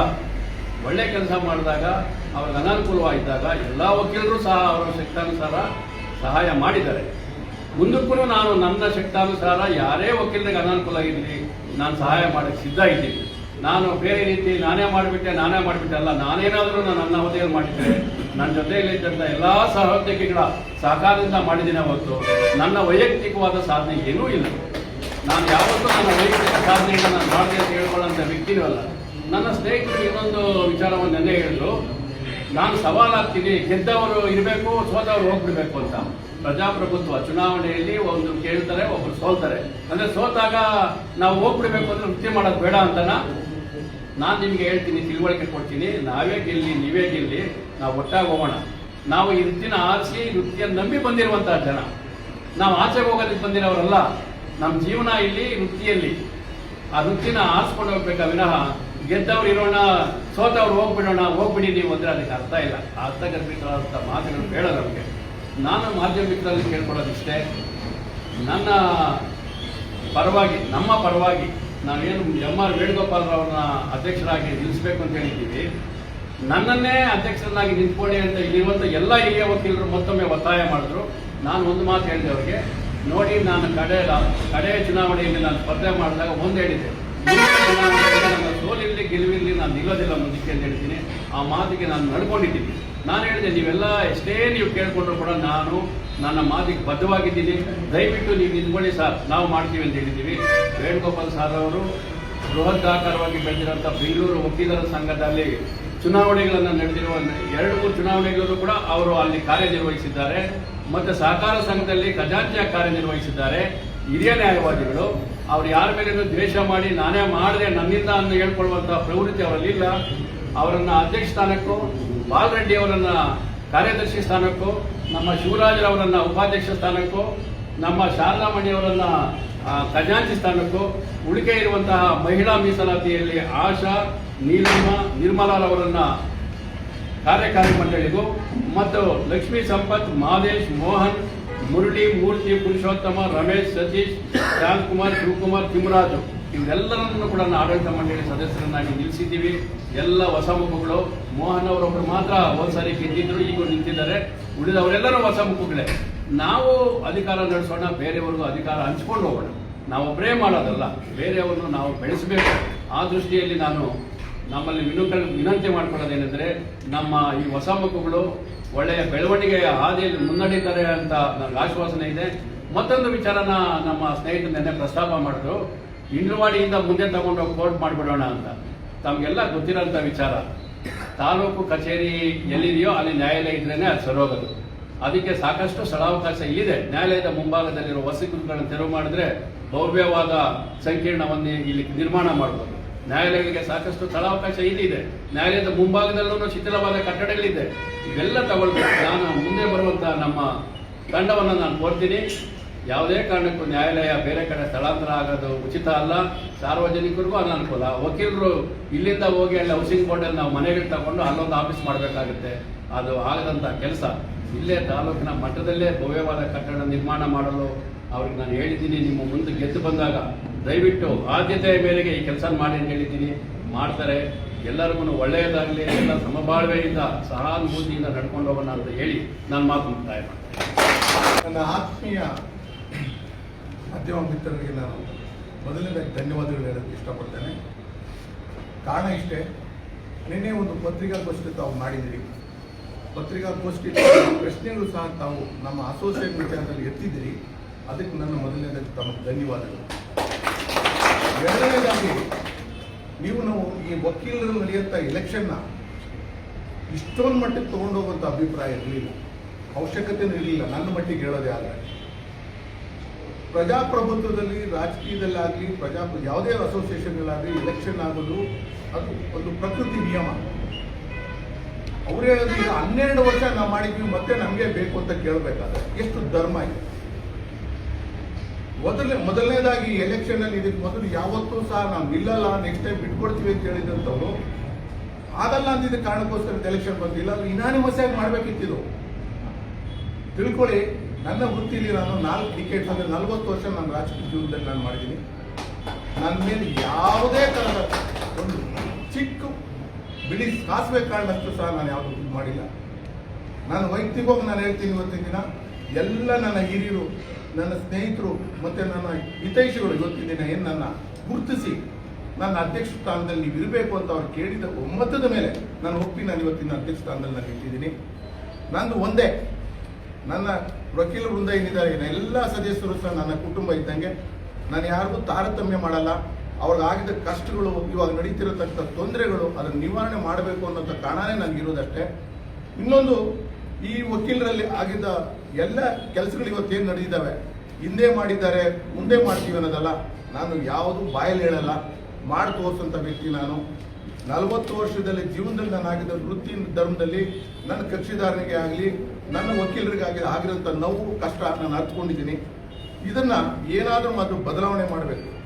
ಬದಲಾವಣೆ ಅಂದರೆ ಏನಕ್ಕೆ ಅಂತ ಕೇಳಬೇಕು ಅನ್ನಂಗಿದ್ರೆ, ಬದಲಾವಣೆ ಒಂದಕ್ಕೆ ಅಲ್ಲ, ನನ್ನ ನ್ಯೂನ್ಯತೆಗಳು, ನನ್ನ ವಕೀಲರಿಗೆ ಆಗ್ತಾ ಇರೋಂಥ ತೊಂದರೆ, ಈಗ ವಕೀಲರು ಅಲ್ಲಿ ಅನುಭವಿಸ್ತಿದ್ದಂಥ ತೊಂದರೆ, ಅದು ನ್ಯಾಯಾಂಗ ಮಟ್ಟದಲ್ಲಿರ್ಬೋದು ಅಥವಾ ನಮ್ಮ ವಕೀಲರ ಅಸೋಸಿಯೇಷನ್ ವಿಚಾರದಲ್ಲಿರ್ಬೋದು, ಇವೆಲ್ಲ ಬದಲಾವಣೆ ಮಾಡಬೇಕು ಅನ್ನೋದೇ ನನ್ನ ಆದ್ಯ ಕರ್ತವ್ಯ. ನಾನು ಮಾಡೇ ಮಾಡ್ತೀನಿ. ನಮ್ಮ ಜೊತೆಲಿ ಈಗ ನಮ್ಮ ಸಿಂಡಿಕೇಟಲ್ಲಿ ಯಾರಿದ್ದಾರೆ, ನಮ್ಮ ಹಿರಿಯರು ಯಾರಿದ್ದಾರೆ, ಇವ್ರನ್ನೆಲ್ಲ ಒಮ್ಮತ ತಗೊಂಡು ಅವ್ರ ಅಡ್ವೈಸರಿ ಕಮಿಟಿಲಿ ತೀರ್ಮಾನ ತಗೊಂಡು ಅವರ ಅಭಿಪ್ರಾಯದ ಮೇಲೆ ನಾವು ಒಂದೇ ಕೆಲಸ ಮಾಡಬೇಕು ವಿನ ನಾನು ವೈಯಕ್ತಿಕವಾಗಿ ಮಾಡ್ತೀನಿ ಅನ್ನೋದಲ್ಲ. ಇವತ್ತು ನಾನು ಆಫ್ಟರ್ ಆಲ್ ನಾನೊಬ್ಬ ಕ್ಯಾಂಡಿಡೇಟ್ ಅಷ್ಟೇ. ನಾನು ಗೆಲುವು ಸೋಲು ಮಾಡಬೇಕಾದ್ರು ನನ್ನ ಮತದಾರರು, ನನ್ನ ಆತ್ಮೀಯ ಗೌರವಾನ್ವಿತ ಸದಸ್ಯರಿಗೆ ತೀರ್ಮಾನ ಬಿಡೋಣ ವಿನ ನಾವು ತೀರ್ಮಾನ ತಗೊಳ್ಳೋದು ಬೇಡ. ಗೆಲುವು ಸೋಲು ಅನ್ನೋದು ಸದಸ್ಯರಿಗೆ ಸಂಬಂಧಪಟ್ಟಿದ್ದು. ಬೇಕಾದರೆ ಬೇಕು ಅಂತ ಇರಲಿ, ಬೇಡ ಅಂದರೆ ತೀರ್ಮಾನ ತಗೊಳ್ಳಿ. ನಂದು ಅದರಲ್ಲಿ ಎರಡನೇ ಮಾತೇ ಇಲ್ಲ. ಕೆಲವು ಮಾಧ್ಯಮ ಮಿತ್ರರು ಕೆಲವು ನಿನ್ನೆ ಪ್ರಶ್ನೆಗಳು ಕೇಳಿದ್ವಿ. ತಮ್ಮ ಪ್ರಶ್ನೆಗಳಿಗೆ ಉತ್ತರ 4ನೇ ತಾರೀಕು 4:30 ಎಲೆಕ್ಷನ್ ಆದಮೇಲೆ 3ನೇ ತಾರೀಕು ಎಲೆಕ್ಷನ್ ಆದಮೇಲೆ ಉತ್ತರ ಬರುತ್ತಲ್ಲ, ಅದಕ್ಕೆ ನಿಮ್ಗೆ ಏನು ಪ್ರಶ್ನೆಗಳು ಕೇಳಿದಿರಿ ಆ ಉತ್ತರನ ಜನ ಕೊಡ್ತಾರೆ. ನಾನು ಕೊಡೋದ್ರಲ್ಲಿ ಅದ್ರಲ್ಲಿ ಏನು ತಪ್ಪಿಲ್ಲ, ಕೊಡಬಾರ್ದು. ನಾನು ಜನಗಳು ಕೊಡೋಂಥ ತೀರ್ಮಾನನ ಶಿರ್ಸಾವಹಿಸಿ ನಾನು ತಗೊಳ್ತೀನಿ. ವಕೀಲರ ಮಿತ್ರರಲ್ಲಿ ಯಾರೇ ಆಗಿದ್ರು ಸಹ ಯಾವ್ದು ಕೊಟ್ಟರು ನಾನು ತೀರ್ಮಾನ ತಗೊಳ್ತೀನಿ. ಒಳ್ಳೇದು ಕೆಟ್ಟದ್ದು ಅನ್ನೋದು ಎರಡಕ್ಕೂ ಸಹ ನಾನು ಪ್ರತಿವಾದ ತುಲ್ಮೆ ಮಾಡಬೇಕು. ತುಲ್ಮೆ ಮಾಡಬೇಕಾದವರು ನಂದಲ್ಲ, ಎಲ್ಲ ನನ್ನ ಮಿತ್ರರು ಸಂಬಂಧಪಟ್ಟಿದ್ದು ಅಂತ ನಾನು ಹೇಳಕ್ಕೆ ಇಷ್ಟಪಡ್ತೇನೆ. ಮುಖ್ಯವಾಗಿ ಈಗ ನನ್ನ ಅವಧಿಯಲ್ಲಿ, ನಮ್ಮ ಅವಧಿಯಲ್ಲಿ ಈಗ ಬರೋಂಥ ಅವಧಿಯಲ್ಲಿ ಏನು ಮಾಡಬೇಕಾದ್ರು ನಾವೊಂದು ಪ್ರಣಾಳಿಕೆ ಮಾಡಿದ್ವಿ. ನಮಗೆಲ್ಲ ಗೊತ್ತಿರಬೇಕು ನಮ್ಮ ಕಾರ್ಯಕ್ರಮಗಳು ಏನೇನು, ನಮ್ಮ ಪ್ರಣಾಳಿಕೆಯಲ್ಲಿ ಏನೇನು ಇರಬೇಕು, ಯಾವ ವಿಚಾರ ಇರಬೇಕು ಅಂತ ತಮ್ಮ ಪ್ರಣಾಳಿಕೆ ತಮಗೆ ಗೊತ್ತಿರಬೇಕು. ಇದು ಮೊದಲನೇದಾಗಿ ಆದ್ಯತೆ. ಈಗ ಅವರು ಹೇಳಿದ್ದಾರೆ, ಅವ್ರೇನೋ ಮಾಡ್ತಾರೆ, ಅದಕ್ಕೆ ಕೌಂಟರ್ ಮಾಡೋದಲ್ಲ ನಮ್ಮ ಆದ್ಯತೆ. ಇದು ನಿಜವಾದ ಬೇಕಾದಂಥ ವಕೀಲರಿಗೆ ಮತ್ತೆ ನಮ್ಮ ಎಲ್ಲ ಆಡಳಿತ ಮಂಡಳಿಯಲ್ಲಿ ಆಗತಕ್ಕಂಥ ತೊಂದರೆಗಳನ್ನ ನಿವಾರಣೆ ಮಾಡಬೇಕು ಅಂತ ಕಾರಣಕ್ಕೆ ಮಾಡಿದ್ದೀವಿ. ಇದನ್ನ ಯಾವುದೇ ಆಗಲಿ ಇದ್ರ ಪ್ರಣಾಳಿಕೆಯನ್ನು ಮಾಡಬೇಕಾದ್ರೆ ವೈದ್ಯರುಗಳನ್ನ ಎಲ್ಲ ಹಿರಿಯರು ಮತ್ತು ಆತ್ಮೀಯ ನನ್ನ ಸ್ನೇಹಿತರು ಮತ್ತೆಲ್ಲ ಹಿರಿಯ ವಕೀಲರ ಒಮ್ಮತದ ಮೇಲೆ, ಅವರು ಅನಿಸಿಕೆ ಮೇಲೆ ತೀರ್ಮಾನ ಮಾಡಿರ್ತಕ್ಕಂಥ ಈ ನಡವಳಿಕೆ ಕಾಯ್ದು ಇದನ್ನು ನಾವು ಜಾರಿ ಮಾಡಿದ್ದೀವಿ, ಮಾಡ್ತೀವಿ ಅಂತೇಳಿ ದಂಡಾಶೋಘೋಷ ತಮ್ಮದು ಹೇಳಕ್ಕೆ ಇಷ್ಟಪಡ್ತೇನೆ. ಇನ್ನೊಂದು ನಮ್ಮ ಮಾಧ್ಯಮ ಮಿತ್ರರಲ್ಲಿ ನನ್ನ ಮನವಿ, ಕೆಲವು ನಾನು ಹಿಂದೆ ಏನು ಮಾಡಿದ್ದೀನಿ, ಮುಂದೆ ಏನು ಮಾಡಬೇಕು ಅನ್ನೋದನ್ನು ನಾನು 40 ವರ್ಷದ ಜೀವನದಲ್ಲಿ ನಾನು ರಾಜಕೀಯ ವೃತ್ತಿಯಲ್ಲಿ ನಾನು ಮಾಡಬೇಕಂತ ಮಾಡಿದ್ದೀನಿ. ನನ್ನ ಸ್ನೇಹಿತರು ಮಿತ್ರರು ಹೇಳಿದ್ರು, ನಾನು ಬೆಂಗಳೂರು ಕೋಆಪರೇಟಿವ್ ಸೊಸೈಟಿ ಅನ್ನೋದು ಇವತ್ತು ಏನು ಕಟ್ಟಡ ಇದೆ ತಾವೆಲ್ಲ ನೋಡಿರ್ಬೇಕು, ಬೆಂಗಳೂರು ಸಿಟಿ ಸಿವಿಲ್ ಜಡ್ಜಲ್ಲಿ ಆ ಕಟ್ಟಡ ಆಗೋದಕ್ಕೆ ಕಾರಣ ಅವತ್ತಿನ ದಿನ ನಾನು ಅದ್ರ ಖಜಾಂಚಿ ಆಗಿದ್ದೆ. ನಾನು 5 ವರ್ಷ ಖಜಾಂಚಿಯಾಗಿ ಕೆಲಸ ಮಾಡಿದ್ದೆ. ನಮ್ಮ ಸರ್ಕಾರದಲ್ಲಿ ಹೋಗ್ಬೇಕಂತ ಸವಲತ್ತನ್ನ ನಮ್ಮ ಡಿವಿಡೆಂಡ್ 1% ಏನು ಇಂಟ್ರೆಸ್ಟ್ ಇತ್ತು ಅದು ಇನ್ಕಮ್ ಟ್ಯಾಕ್ಸ್ ಹೋಗ್ಬೇಕಾಯ್ತು. ಆ ಇನ್ಕಮ್ ಟ್ಯಾಕ್ಸ್ ವಿಚಾರದಲ್ಲಿ ಕೊಡಬಾರ್ದು ಅಂತೇಳಿ ನಾವು ಟ್ಯಾಕ್ಸ್ನ ಅಪೀಲಲ್ಲಿ ಮಾಡಿ 4,80,00,000 ರೂಪಾಯಿನ ನಾವು ಅದನ್ನ ಟ್ಯಾಕ್ಸ್ ಕೊಡಬಾರ್ದು ಅಂತೇಳಿ ಹೈಕೋರ್ಟ್ ಡೈರೆಕ್ಷನ್ ಮೇಲೆ, ಹೈಕೋರ್ಟ್ ಆದೇಶದ ಮೇಲೆ ತಗೊಂಡು ಆ ದುಡ್ಡಲ್ಲಿ ನಾವು ಕಟ್ಟಿರುವಂಥದ್ದು. ಅದ್ರಲ್ಲಿ ನನ್ನ ಪಾತ್ರನೇ ಇದೆ. ಆದರೆ ನಾನು ಹೇಳಲ್ಲ, ನನ್ನ ವಕೀಲರು ಎಲ್ಲ ವಕೀಲರ ಕ್ಷೇಮಾಭಿವೃದ್ಧಿ ಮಾಡಿರೋಂಥ ಕೆಲಸ ವಕೀಲರ ದುಡ್ಡು ನಮ್ಮ ದುಡ್ಡು. ಆದರೆ ನಾನು ಮಾಡಿರೋದ ನಾನು ಯಾವತ್ತು ಇದುವರೆಗೂ ದಯವಿಟ್ಟು ಇವತ್ತು ನಿಮ್ಮ ಮಾಧ್ಯಮದ ಮುಂದೆ ನಾನೆಲ್ಲೂ ಹೇಳಿಲ್ಲ. ಇದು ತಮ್ಮ ಮನಸ್ಸಿನಲ್ಲಿರಲಿ. ನಾನು ಇದಲ್ದಿರ ಬೇರೆ ಎಲ್ಲ ಸಂಘ ಸಂಸ್ಥೆಗಳಿಗೂ ಸಹ ನಾನು 30 ವರ್ಷದಿಂದ ನನ್ನದೇ ಆದಂಥ ಸೇವೆ ಮಾಡ್ಕೊಂಡು ಸೇವೆ ಏನು ಮಾಡಿದ್ರು ಸಹ ನಾನು ಇವತ್ತು ಅಷ್ಟೇ ಆಗಲಿ, ನನ್ನ ಕುಟುಂಬದಲ್ಲಾಗಲಿ, ನನ್ನ ಸದಸ್ಯರು ಮತ್ತು ಯಾರೇ ಮಿತ್ರರಲ್ಲಾಗಲಿ ನಾನು ಯಾವತ್ತೂ ಸಹ ಬಾಯಿ ಬಿಟ್ಟಿಲ್ಲ. ನಾವು ಒಬ್ಬರಿಗೆ ದಾನ ಧರ್ಮ ಮಾಡೋದು ಕಷ್ಟಕ್ಕೆ ಆಗೋದು ನನ್ನ ವೃತ್ತಿ ಧರ್ಮ ಆಗಿದೆ. ಅದರಲ್ಲೂ ನಾನು ಒಬ್ಬ ವಕೀಲನಾಗಿ ನಾನು ಕಷ್ಟ ಅನುಭವಿಸಿದ್ದೀನಿ, ತಿಳಿದಿದ್ದೀನಿ, ಬಡತನ ನೋಡಿದ್ದೀನಿ. ಇವತ್ತಿನ ದಿನ ಆನೇಕಲ್ಲಿರುವಂಥ ವಕೀಲರ ಮನೆಗಳಿಗೆ ಇವತ್ತಿನ ದಿನ ನಾನು ಮತ ಆಚರಣೆ ಅಂತ ಹೋದಾಗ ಆ ಮನೆಗಳು ಅವ್ರು ಪಡ್ತಿದ್ದ ಪರಿಸ್ಥಿತಿ ನೋಡಿ ನಿಜವಾಗ ನನಗೆ ಭಾಳ ಬೇಜಾರಾಗಿದೆ. ಅದಕ್ಕೆ ಅಂಥ ಒಂದು ಸ್ಥಿತಿಯಲ್ಲಿದ್ದಾಗ ನಮ್ಮ ವಕೀಲರಿಗೆ, ಜೂನಿಯರ್ ವಕೀಲರಿಗೆ ನಾನು ಏನಾದರೂ ಒಂದು ನಮ್ಮ ಈ ಅಸೋಸಿಯೇಷನ್ ಮುಖಾಂತರದಲ್ಲಿ ಸೇವೆ ಕೊಡಬೇಕು, ಅವರಿಗೆ ಫೈನಾನ್ಷಿಯಲ್ ಬೆನಿಫಿಟ್ ಕೊಡಬೇಕು, ಸಹಾಯ ಕೊಡಬೇಕು ಅನ್ನೋದನ್ನು ಮೊದಲನೇ ಆದ್ಯತೆ ಇಟ್ಕೊಂಡಿದ್ದೀನಿ. ಯಾವುದೇ ಸಮುದಾಯ. ಎರಡನೇದಾಗಿ ಈ ವಕೀಲರ ಅಸೋಸಿಯೇಷನಲ್ಲಿ ಒಂದು ಕೋಮಿನ ಜನದಲ್ಲ, ನಾವು ಎಲ್ಲ ಕೋಮಿನವ್ರ ಜನ ಒಂದು ಫ್ಯಾಮಿಲಿ ಅಂತ ಮಾಡಬೇಕು ಅನ್ನೋ ಮನಸ್ಸು ನನಗಿದೆ. ನಾನು ಅದು ಮಾಡೇ ತೀರ್ತೀನಿ ಅಂತೇಳಿ ತಮ್ಮದು ಹೇಳೋದು ಗಂಡಾಗೋಚವಾಗಿ ಹೇಳೋದಕ್ಕೆ ಪ್ರಯತ್ನ ಪಡ್ತೇನೆ. ಮುಖ್ಯವಾಗಿ ಇನ್ನೊಂದು ನನ್ನ ಹಿರಿಯರು ಹೇಳಿದ್ದಾರೆ ನೋಡಿ, ಇವತ್ತಿನ ಅಸೋಸಿಯೇಷನ್ ಅಲ್ಲಿ ಏನಿದ್ದಾರೆ ದ ಪಿಲ್ಲರ್ಸ್ ಇದ್ದಾರೆ. ಪಾಪ ಅವರು 79 ಅವ್ರು ಮಾಡಿದಂಥವ್ರು ನನ್ನ ಗುರುಗಳು, ನಮ್ಮ ಗುರುಗಳು. ನಾವಿಬ್ಬರು ಒಂದೇ ಆಫೀಸಲ್ಲಿ ಪ್ರಾಕ್ಟೀಸ್ ಮಾಡೋದಂತ ನಾವು ಲಾಯರ್ಗಳು. ನನಗೆ ಅವ್ರು ಸೀನಿಯರ್. 79 ಪ್ರಾಕ್ಟೀಸ್ ಮಾಡಿದಾಗಲಿಂದ ನಾನು ಅವತ್ತು 79 ನಾನು ಡಿಗ್ರಿನೇ ಪಾಸ್ ಆಗಿರಲಿಲ್ಲ. 81 ಮಾಡಿದಾಗ 84 ನಾನು ಡಿಗ್ರಿ ಪಾಸ್ ಆಗಿದ್ದು. ಅಲ್ಲಿವರೆಗೆ ಅವ್ರು ಲಾಯರ್ ಆಗಿದ್ದವರು. ನಮ್ಮ ಸೀನಿಯರ್ ಸಿ ವಿ ಸುಬ್ರಹ್ಮಣ್ಯ ಅವ್ರ ವಿಚಾರ ತಮಗೆ ಗೊತ್ತಿರಬೇಕು. ನಾವು ಅವರು ಆಫೀಸಲ್ಲಿ ಅವ್ರ ಆಸೆ ಮೇಲೆ, ಅವರು ಕೊಟ್ಟಂಥ ತಿಳುವಳಿಕೆ ಮೇಲೆ, ಅವ್ರು ಕೊಟ್ಟಂಥ ಬುದ್ಧಿ ಮೇಲೆ ನಾನು ಇವತ್ತಿನ ವೃತ್ತಿ ಮಾಡ್ತಿದ್ವಿ. ಅದರಿಂದ ನಾವು ಚೆನ್ನಾಗಿದೆ. ನಾನು ಒಬ್ಬರ ಮೇಲೆ ಪುಳ್ಳು ಹೇಳೋದಕ್ಕಾಗಲಿ ಅಥವಾ ಒಬ್ಬರ ಮೇಲೆ ಟೀಕೆ ಟಿಪ್ಪಣಿ ಮಾಡೋದಾಗಲಿ ನಾನು ನಿಜವಾಗ್ಲೂ ನನಗೆ ಬೇಡ. ದಯವಿಟ್ಟು ನಾನು ಎಲ್ಲ ಮಾಧ್ಯಮ ಮಿತ್ರರಲ್ಲಿ ನಾನು ವಿನಂತಿ ಮಾಡೋದಷ್ಟೇ, ದಯವಿಟ್ಟು ವಿಚಾರನ ನನ್ನ ಮತದಾರರಿಗೆ, ನನ್ನ ಗೌರವಾನ್ವಿತ ಸದಸ್ಯರು ತಿಳಿಸಿ ಒಳ್ಳೆಯ ಒಂದು ಅವಕಾಶ ಬದಲಾವಣೆ ಆಗಬೇಕು ಅಂತ ಒಂದು ಪರ್ವ ಬಂದಿದೆ. ನನಗೂ ಬದಲಾವಣೆ ಅಂತ ಮಾಡಲಿ, ಬದಲಾವಣೆ ಮಾಡೋದು ನೀವು ಅವಕಾಶ ಮಾಡಿಕೊಡಿ. ನೀವು ಏನು ಅಪೇಕ್ಷೆ ಮಾಡಿದ್ದೀರಿ, ನೀವೇನಂತ ನಮ್ಮ ಮೇಲೆ ಎಕ್ಸ್ಪೆಕ್ಟ್ ಮಾಡ್ತಿದ್ದೀರಿ ನಮ್ಮ ಟೀಮ್ ಮೇಲೆ, ಅದನ್ನೆಲ್ಲ ನಾವು ಮಾಡ್ತೀವಿ. ಇದೇ 3 ವರ್ಷದಲ್ಲಿ ನಾವು ಮಾಡಲಿಲ್ಲ ಅಂತ ಹೇಳಿದ್ರೆ ಇದೇ ನೆಕ್ಸ್ಟ್ ಬರುವಂಥ ಚುನಾವಣೆಯಲ್ಲಿ ಮುಂಬರೋ ಚುನಾವಣೆಯಲ್ಲಿ ನೆಕ್ಸ್ಟ್ 3 ಇಯರ್ಸ್ ಬರೋ ಚುನಾವಣೆಯಲ್ಲಿ ನಮಗೆ ಮಾತಾಡೋದು ನಮ್ಮ ಮುಂದೆ ಮಾತಾಡೋದಕ್ಕೂ ನಮ್ಗೆ ಅರ್ಹತೆ ಇಲ್ಲ. ಇವತ್ತು ಮಧ್ಯಮಂತ್ರಿ ಕರೆದು ನಾವು ಮುಂದೆ ಉತ್ತರ ಕೊಡೋದಕ್ಕೂ ನಾವು ಮುಖ ಇರೋದಿಲ್ಲ. ದಯವಿಟ್ಟು ಇದನ್ನೆಲ್ಲ ನನ್ನ ಗೌರವ ತಿಳಿಸಿ ಅಂತ ಹೇಳಿ ನನ್ನ ಇಷ್ಟೊಂದು ಮಾತಾಡೋಕ್ಕೆ ಅವಕಾಶ ಇಟ್ಟು ನಾನು ಹಿರಿಯರಲ್ಲಿ ನಾನು ಅವರು ವಂದಿಸಿ ನಾನು ಈ ವಿಚಾರನ ತಮಗೆ ಹೇಳ್ತಾ ಇದ್ದೇನೆ. ಮತ್ತು ಎರಡನೇದಾಗಿ ಈ ಮಾಧ್ಯಮ ಮಿತ್ರರಿಗೆ ನನಗೆ ಇನ್ನೊಂದು ಕಳಕಳಿ ಇದೆ. ವಕೀಲರಲ್ಲಿ ನಮ್ಮ ಆಗದಂಥ ಅನೇಕ ಇರೋಂಥ ಕೆಲವಂಥ ಕಾರ್ಯಕ್ರಮಗಳಲ್ಲಿ ವಕೀಲರ ಪಾತ್ರ ಏನು, ವಕೀಲರು ಏನಾದರೂ ಭಾಗವಹಿಸ್ತಿದ್ದಾರೆ ಅನ್ನೋಕ ಮೊನ್ನೆ ಒಂದು ರೈತರ ಏನು ತಡೆ ಇತ್ತು ಗೌರ್ಮೆಂಟ್ ಮೇಲೆ ಮಾಡ್ತಿರೋಂಥ ಅಕ್ವಿಸಿಷನ್ ವಿಚಾರದಲ್ಲಿ ಮಾಡಿದಾಗ ನಾವು ಅದ್ರಲ್ಲಿ ಭಾಗಿಯಾಗಿರುವಂಥ ವಿಚಾರ ಪ್ರಕಟಿಸಿದ್ರಿ. ನಿಮಗೆ ನಾನು ನನ್ನ ವೈಯಕ್ತಿಕವಾಗಿ ನನ್ನ ಸದಸ್ಯರ ಪರವಾಗಿ ತಮ್ಮ ಧನ್ಯವಾದ ಹೇಳೋದಕ್ಕೆ ಸಹ ಸರ್, ಈಗ ತಾವೆಲ್ಲರೂ ಕೂಡ ಹಿರಿಯರಿದ್ದೀರಿ. ಅವ್ರನ್ನೇ ಒಂದು ಆರೋಪ ಮಾಡಿದರು, ನಾವು ಇನ್ನೂ ನಿಮ್ಮ ಸಹ ಮಾಡ್ಕೊಳ್ಳೋದಕ್ಕೆ ಕೇಳಿದ್ವಿ, ಅವ್ರ ವಿರೋಧ ಮಾಡಿದವರು ಒಪ್ಪಿಲ್ಲ, ಅದಕ್ಕೆ ಒಪ್ಪೋದಾಗಿತ್ತು ಅವರು, ನಾವೆಲ್ಲರೂ ಕೂಡ ಚುನಾವಣೆಗೆ ಹೋಗ್ತಾ ಇರಲಿಲ್ಲ ಅನ್ನೋ ಒಂದು ಮಾತನ್ನ ಹೇಳಿದೆ. ಅದು ತಪ್ಪು. ಈ ವಿಚಾರವಾಗಿ ಏನೀಗ ಅಭ್ಯರ್ಥಿ ಆಗಿದ್ದಾರೆ ಅವರು ನನ್ನನ್ನು ಬಂದು ಭೇಟಿಯಾದಾಗ ಹೇಳಿದೆ ನಾನು, ನೋಡಿ ನೀವು ಕಾರ್ಯದರ್ಶಿ ಆಗಿದ್ದೀರಾ, ಖಜಾಂಚಿ ಆಗಿದ್ದೀರಾ, ಅಧ್ಯಕ್ಷರಾಗಿದ್ದೀರಾ, ನಾನು ಕೂಡ ನನ್ನ ಅಧ್ಯಕ್ಷನಾಗಿ ಸೇವೆ ಸಲ್ಲಿಸಿದ್ದೀನಿ. ನಾನು ಹೋದ ಸಾರಿ ಬೇಡ ಅಂತ ಹೇಳಿದ್ದೀನಿ, ಹೊಸ ಮುಖಗಳು ಕೊಡೋದಿನ ಬೇಡ, ಅವ್ರು ಬೆಳೀಲಿ ಅಂತ ಹೇಳಿದ್ದೀನಿ. ಆ ಬೆಳೀಲಿ ಅಂತ ಹೇಳಿದಾಗ ಅವರು ಇಲ್ಲ ನನಗೆ 11 ತಿಂಗಳು ಕೊಟ್ಟಿದ್ದು ಅಧ್ಯಕ್ಷನಾಗಿ ಇನ್ನೂ ಒಂದು ಸಾರಿ ನನಗೆ ಬೇಕು ಅಂದಾಗ ನಾನು ಹೇಳಿದೆ ಅದಕ್ಕೆ ಅದಾಗೋದಿಲ್ಲ, ಹೊಸ ಮುಖಗಳು ತರೋಣ, ಎಲ್ಲರಿಗೂ ಅವಕಾಶ ಸಿಕ್ಕಲಿ ಅಂತ ಹೇಳಿದ್ದೀನಿ. ತದನಂತರ ಈಗೇನು ಕಾರ್ಯದರ್ಶಿಯಾಗಿ ನಿಂತಿದ್ದಾರಂತಲ್ಲ, ಅಲ್ಲಿ ನಮ್ಮ ಸ್ನೇಹಿತ ರವಿ ಅವ್ರನ್ನೂ ಕರೆದು ಹೇಳಿದೆ, ನೋಡ್ರಿ ಇನ್ನೂ ಒಂದು ಮಾಡೋಣ, ಚುನಾವಣೆ ಬೇಡ, ಕುಳಿತು ಯಾರ್ಯಾರು ಆಕಾಂಕ್ಷಿಗಳಿದ್ದಾರೆಲ್ಲ ಕರೆಯೋಣ, ಎಲ್ಲರಿಗೂ 18 ತಿಂಗಳು ಕೊಟ್ಟು ಯಾವುದು ಚುನಾವಣೆ ಇಲ್ಲದೇ ಮಾಡೋಣ ಅಂತ ಹೇಳಿ ಕಳಿಸಿದ್ದೀನಿ. ಆದರೆ ಅದಕ್ಕೂ ಕೂಡ ಆಗೋದಿಲ್ಲ, ನಾನೇ ಅಧ್ಯಕ್ಷನಾಗಬೇಕು ಅನ್ನೋ ಕಾರಣದಲ್ಲಿ ಅದು ಆಗಲಿಲ್ಲ. ಅಷ್ಟು ಬಿಟ್ಟರೆ ಚುನಾವಣೆ ಆಗೋದಕ್ಕೆ ಕಾರಣ ಅವರೇ. ಘಂಟಾಘೋಷವಾಗಿ ನಾನು ಎಲ್ಲ ಸಾರ್ವಜನಿಕರ ಮುಂದೆ ಬರಲಿ ಈ ವಿಚಾರ ನಾನು ಹೇಳೋದಕ್ಕೆ ಸಿದ್ಧ ಇದ್ದೀನಿ. ವಕೀಲರ ಸಂಘದಲ್ಲೂ ಕೂಡ ಹಣದ ಹೊಳೆ ಹರಿತಿದೆ. ಅಲ್ಲಲ್ಲ, ಅದೆಲ್ಲ ಅವ್ರು ಕೊಟ್ಟಿರ್ಬೋದು, ಕೊಟ್ಟಿರೋದಕ್ಕೆ ಅವ್ರು ಹೇಳ್ತಾ ಇದ್ದಾರೆ ಅಷ್ಟೇ. ಅವರೆಲ್ಲ ಕೊಟ್ಟಿರೋದಕ್ಕೆ ಅವ್ರು ಹೇಳಿರ್ಬೇಕು. ಮತ್ತು ನಮ್ಗೆ ಬೆಳ್ಳಿ ಬಟ್ಲು ಚುನಾವಣೆಯಲ್ಲಿ ಹಂಚಿರೋದು, ಬೆಳ್ಳಿ ಬಟ್ಲು ಹಂಚಿರೋದು, ಹಣ ಹಂಚಿರೋದು ಅವ್ರು ಹಂಚಿದ್ದಾರೆ. ಹಂಚಿರೋದಕ್ಕೆ ಅವರಿಗೆ ಗೊತ್ತಿದೆ, ಅದಕ್ಕೋಸ್ಕರ ಹೇಳಿದ್ದಾರೆ. ರಾಜಕೀಯ ಚುನಾವಣೆ ಅಂದ್ರೆ ಅವರವರ ಇದನ್ನ ಮಾಡ್ಕೊಳ್ಳೋದಕ್ಕೆ ಮಾಡ್ತಾರೆ. ವಕೀಲರ ಸಂಘ ಚುನಾವಣೆಯಲ್ಲಿ ಈ ಮಟ್ಟಕ್ಕೆ ನಡೀತಿದೆ ಅಂದ್ರೆ ಏನಿದೆ ಸರ್? ಅದಕ್ಕೆ ಹಂಚಿರೋರು ಅವ್ರು ಹೇಳ್ಬೇಕು. ಈಗ ಹಂಚಿದಾರಲ್ಲ, ಹಂಚಿರೋರು ಅಂತ ಹೇಳ್ಬೇಕು. ನಾವು ಯಾವುದೇ ರೀತಿಯಲ್ಲಿ, ನಾನು ಅಧ್ಯಕ್ಷನಾಗಿದ್ದಾಗೂ ಸಹ ನಾನು ಯಾವುದೇ ರೀತಿಯಲ್ಲಿ ಭ್ರಷ್ಟಾಚಾರ ವಿರೋಧಿ, ನಾನು ಯಾರಿಗೂ ₹1 ದುಡ್ಡು ಕೊಡೋದಕ್ಕೆ ಹೋದವನು ಅಲ್ಲ, ಕೊಡೋದಕ್ಕೆ ನಾನು ವಿರೋಧಿ. ನಾವು ವಿದ್ಯಾವಂತರು, ಯಾಕೆ ಹಣ ಹಂಚಬೇಕು? ವಿದ್ಯಾವಂತರು ಹಣ ಹಂಚಿ ಮತ ಪಡೆಯೋದ್ರಲ್ಲಿ ಏನಿದೆ? ಯಾರಾದ್ರೂ ಅವ್ರು ಹಂಚಿದ್ರೆ ಅವ್ರಿಗೆ ಅನುಭವ ಇರ್ತದೆ, ಅದಕ್ಕೋಸ್ಕರ ಹೇಳಿರ್ತಾರೆ. ಬದಲಾವಣೆ ಎಲ್ಲ ಸಹಬಾಳ್ವೆಯಿಂದ ಎಲ್ಲರನ್ನು ಅಧಿಕಾರ ಹಂಚಿಕೊಂಡು ಹೋಗ್ಬೇಕು, ಅದಕ್ಕೆ ಬದಲಾವಣೆ ಬೇಕು. ಇಷ್ಟು ದಿನ ಎಲ್ಲಿದೆ ಅಭಿವೃದ್ಧಿ? ಎಲ್ಲಿದೆ? 12 ವರ್ಷ ಅವರು ಅಧ್ಯಕ್ಷರಾಗಿ ಕೆಲಸ ಮಾಡಿದ್ದಾರೆ, ಕಾರ್ಯದರ್ಶಿಯಾಗಿ ಮಾಡಿದ್ದಾರೆ, ಖಜಾಂಚಿಯಾಗಿ ಮಾಡಿದ್ದಾರೆ. ಬೇರೆಯವ್ರಿಗೆ 12 ವರ್ಷದಿಂದ 22 ವರ್ಷದಿಂದ ಅವರು ಏನು ಬದಲಾವಣೆ? 2 ವರ್ಷದಿಂದ ಇದ್ದೆ. ಆವಾಗಿಂದ ವಕೀಲರ ಸಂಖ್ಯೆ ಬಹಳ ಕಡಿಮೆ ಇತ್ತು. ನನಗೆ ಯಾರು ಪೈಪೋಟಿ ಕೊಡುವಂತ ವಕೀಲರು ಯಾರು ಇರಲಿಲ್ಲ.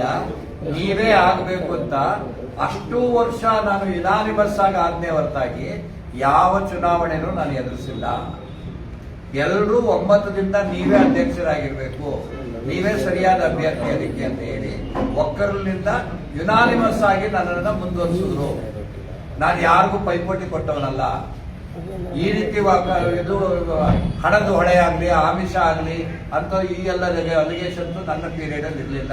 ನೀವಿದ್ದ ಕಾಲದಲ್ಲಿ ಸಿಟಿಲಿ ಅಂತ ಲಾಯರ್ಗಳು ಯಾರು ಈ ಕೋರ್ಟ್ ಹತ್ರ ಬರ್ತಾ ಇರ್ಲಿಲ್ಲ.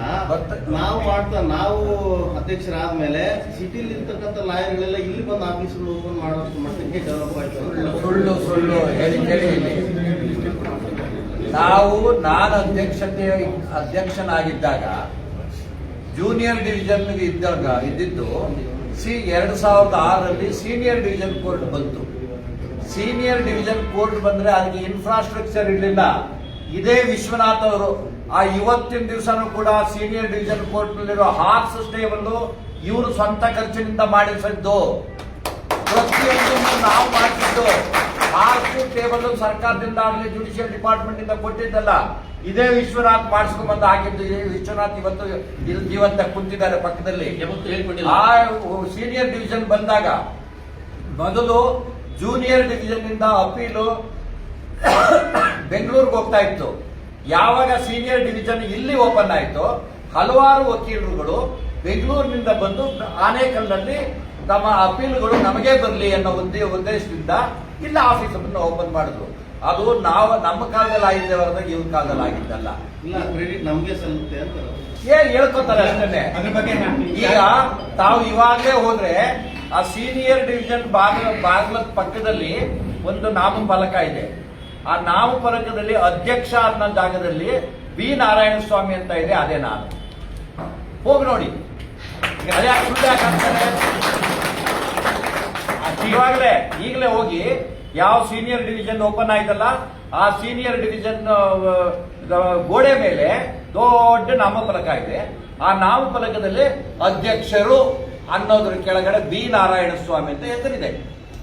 ಆಯ್ತು, ನೀವು ಆಯ್ಕೆ ಆದ್ರೆ ಏನ್ ಬದಲಾವಣೆ ನಾನು ಹೇಳಿದ್ನಲ್ಲ ಇದುವರೆಗೂ. ಸರ್ ಎಸಿ ನ್ಯಾಯಾಲಯ ಆನೇಕಲ್ ಬರೋದಕ್ಕೆ ಪ್ರಮುಖ ಕಾರಣರು ನಾವು. ಅದನ್ನೇ ಪತ್ರದಲ್ಲಿ ಹೇಳಿದ್ದಾರೆ.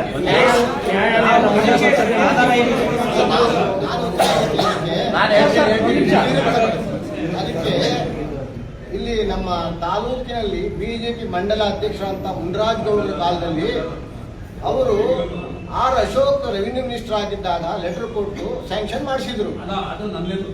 ಅದು ನಮ್ಮ ಖಜಾಂಚಿ ನಾಗರಾಜ್ ಅವರ ನೇತೃತ್ವದಲ್ಲಿ.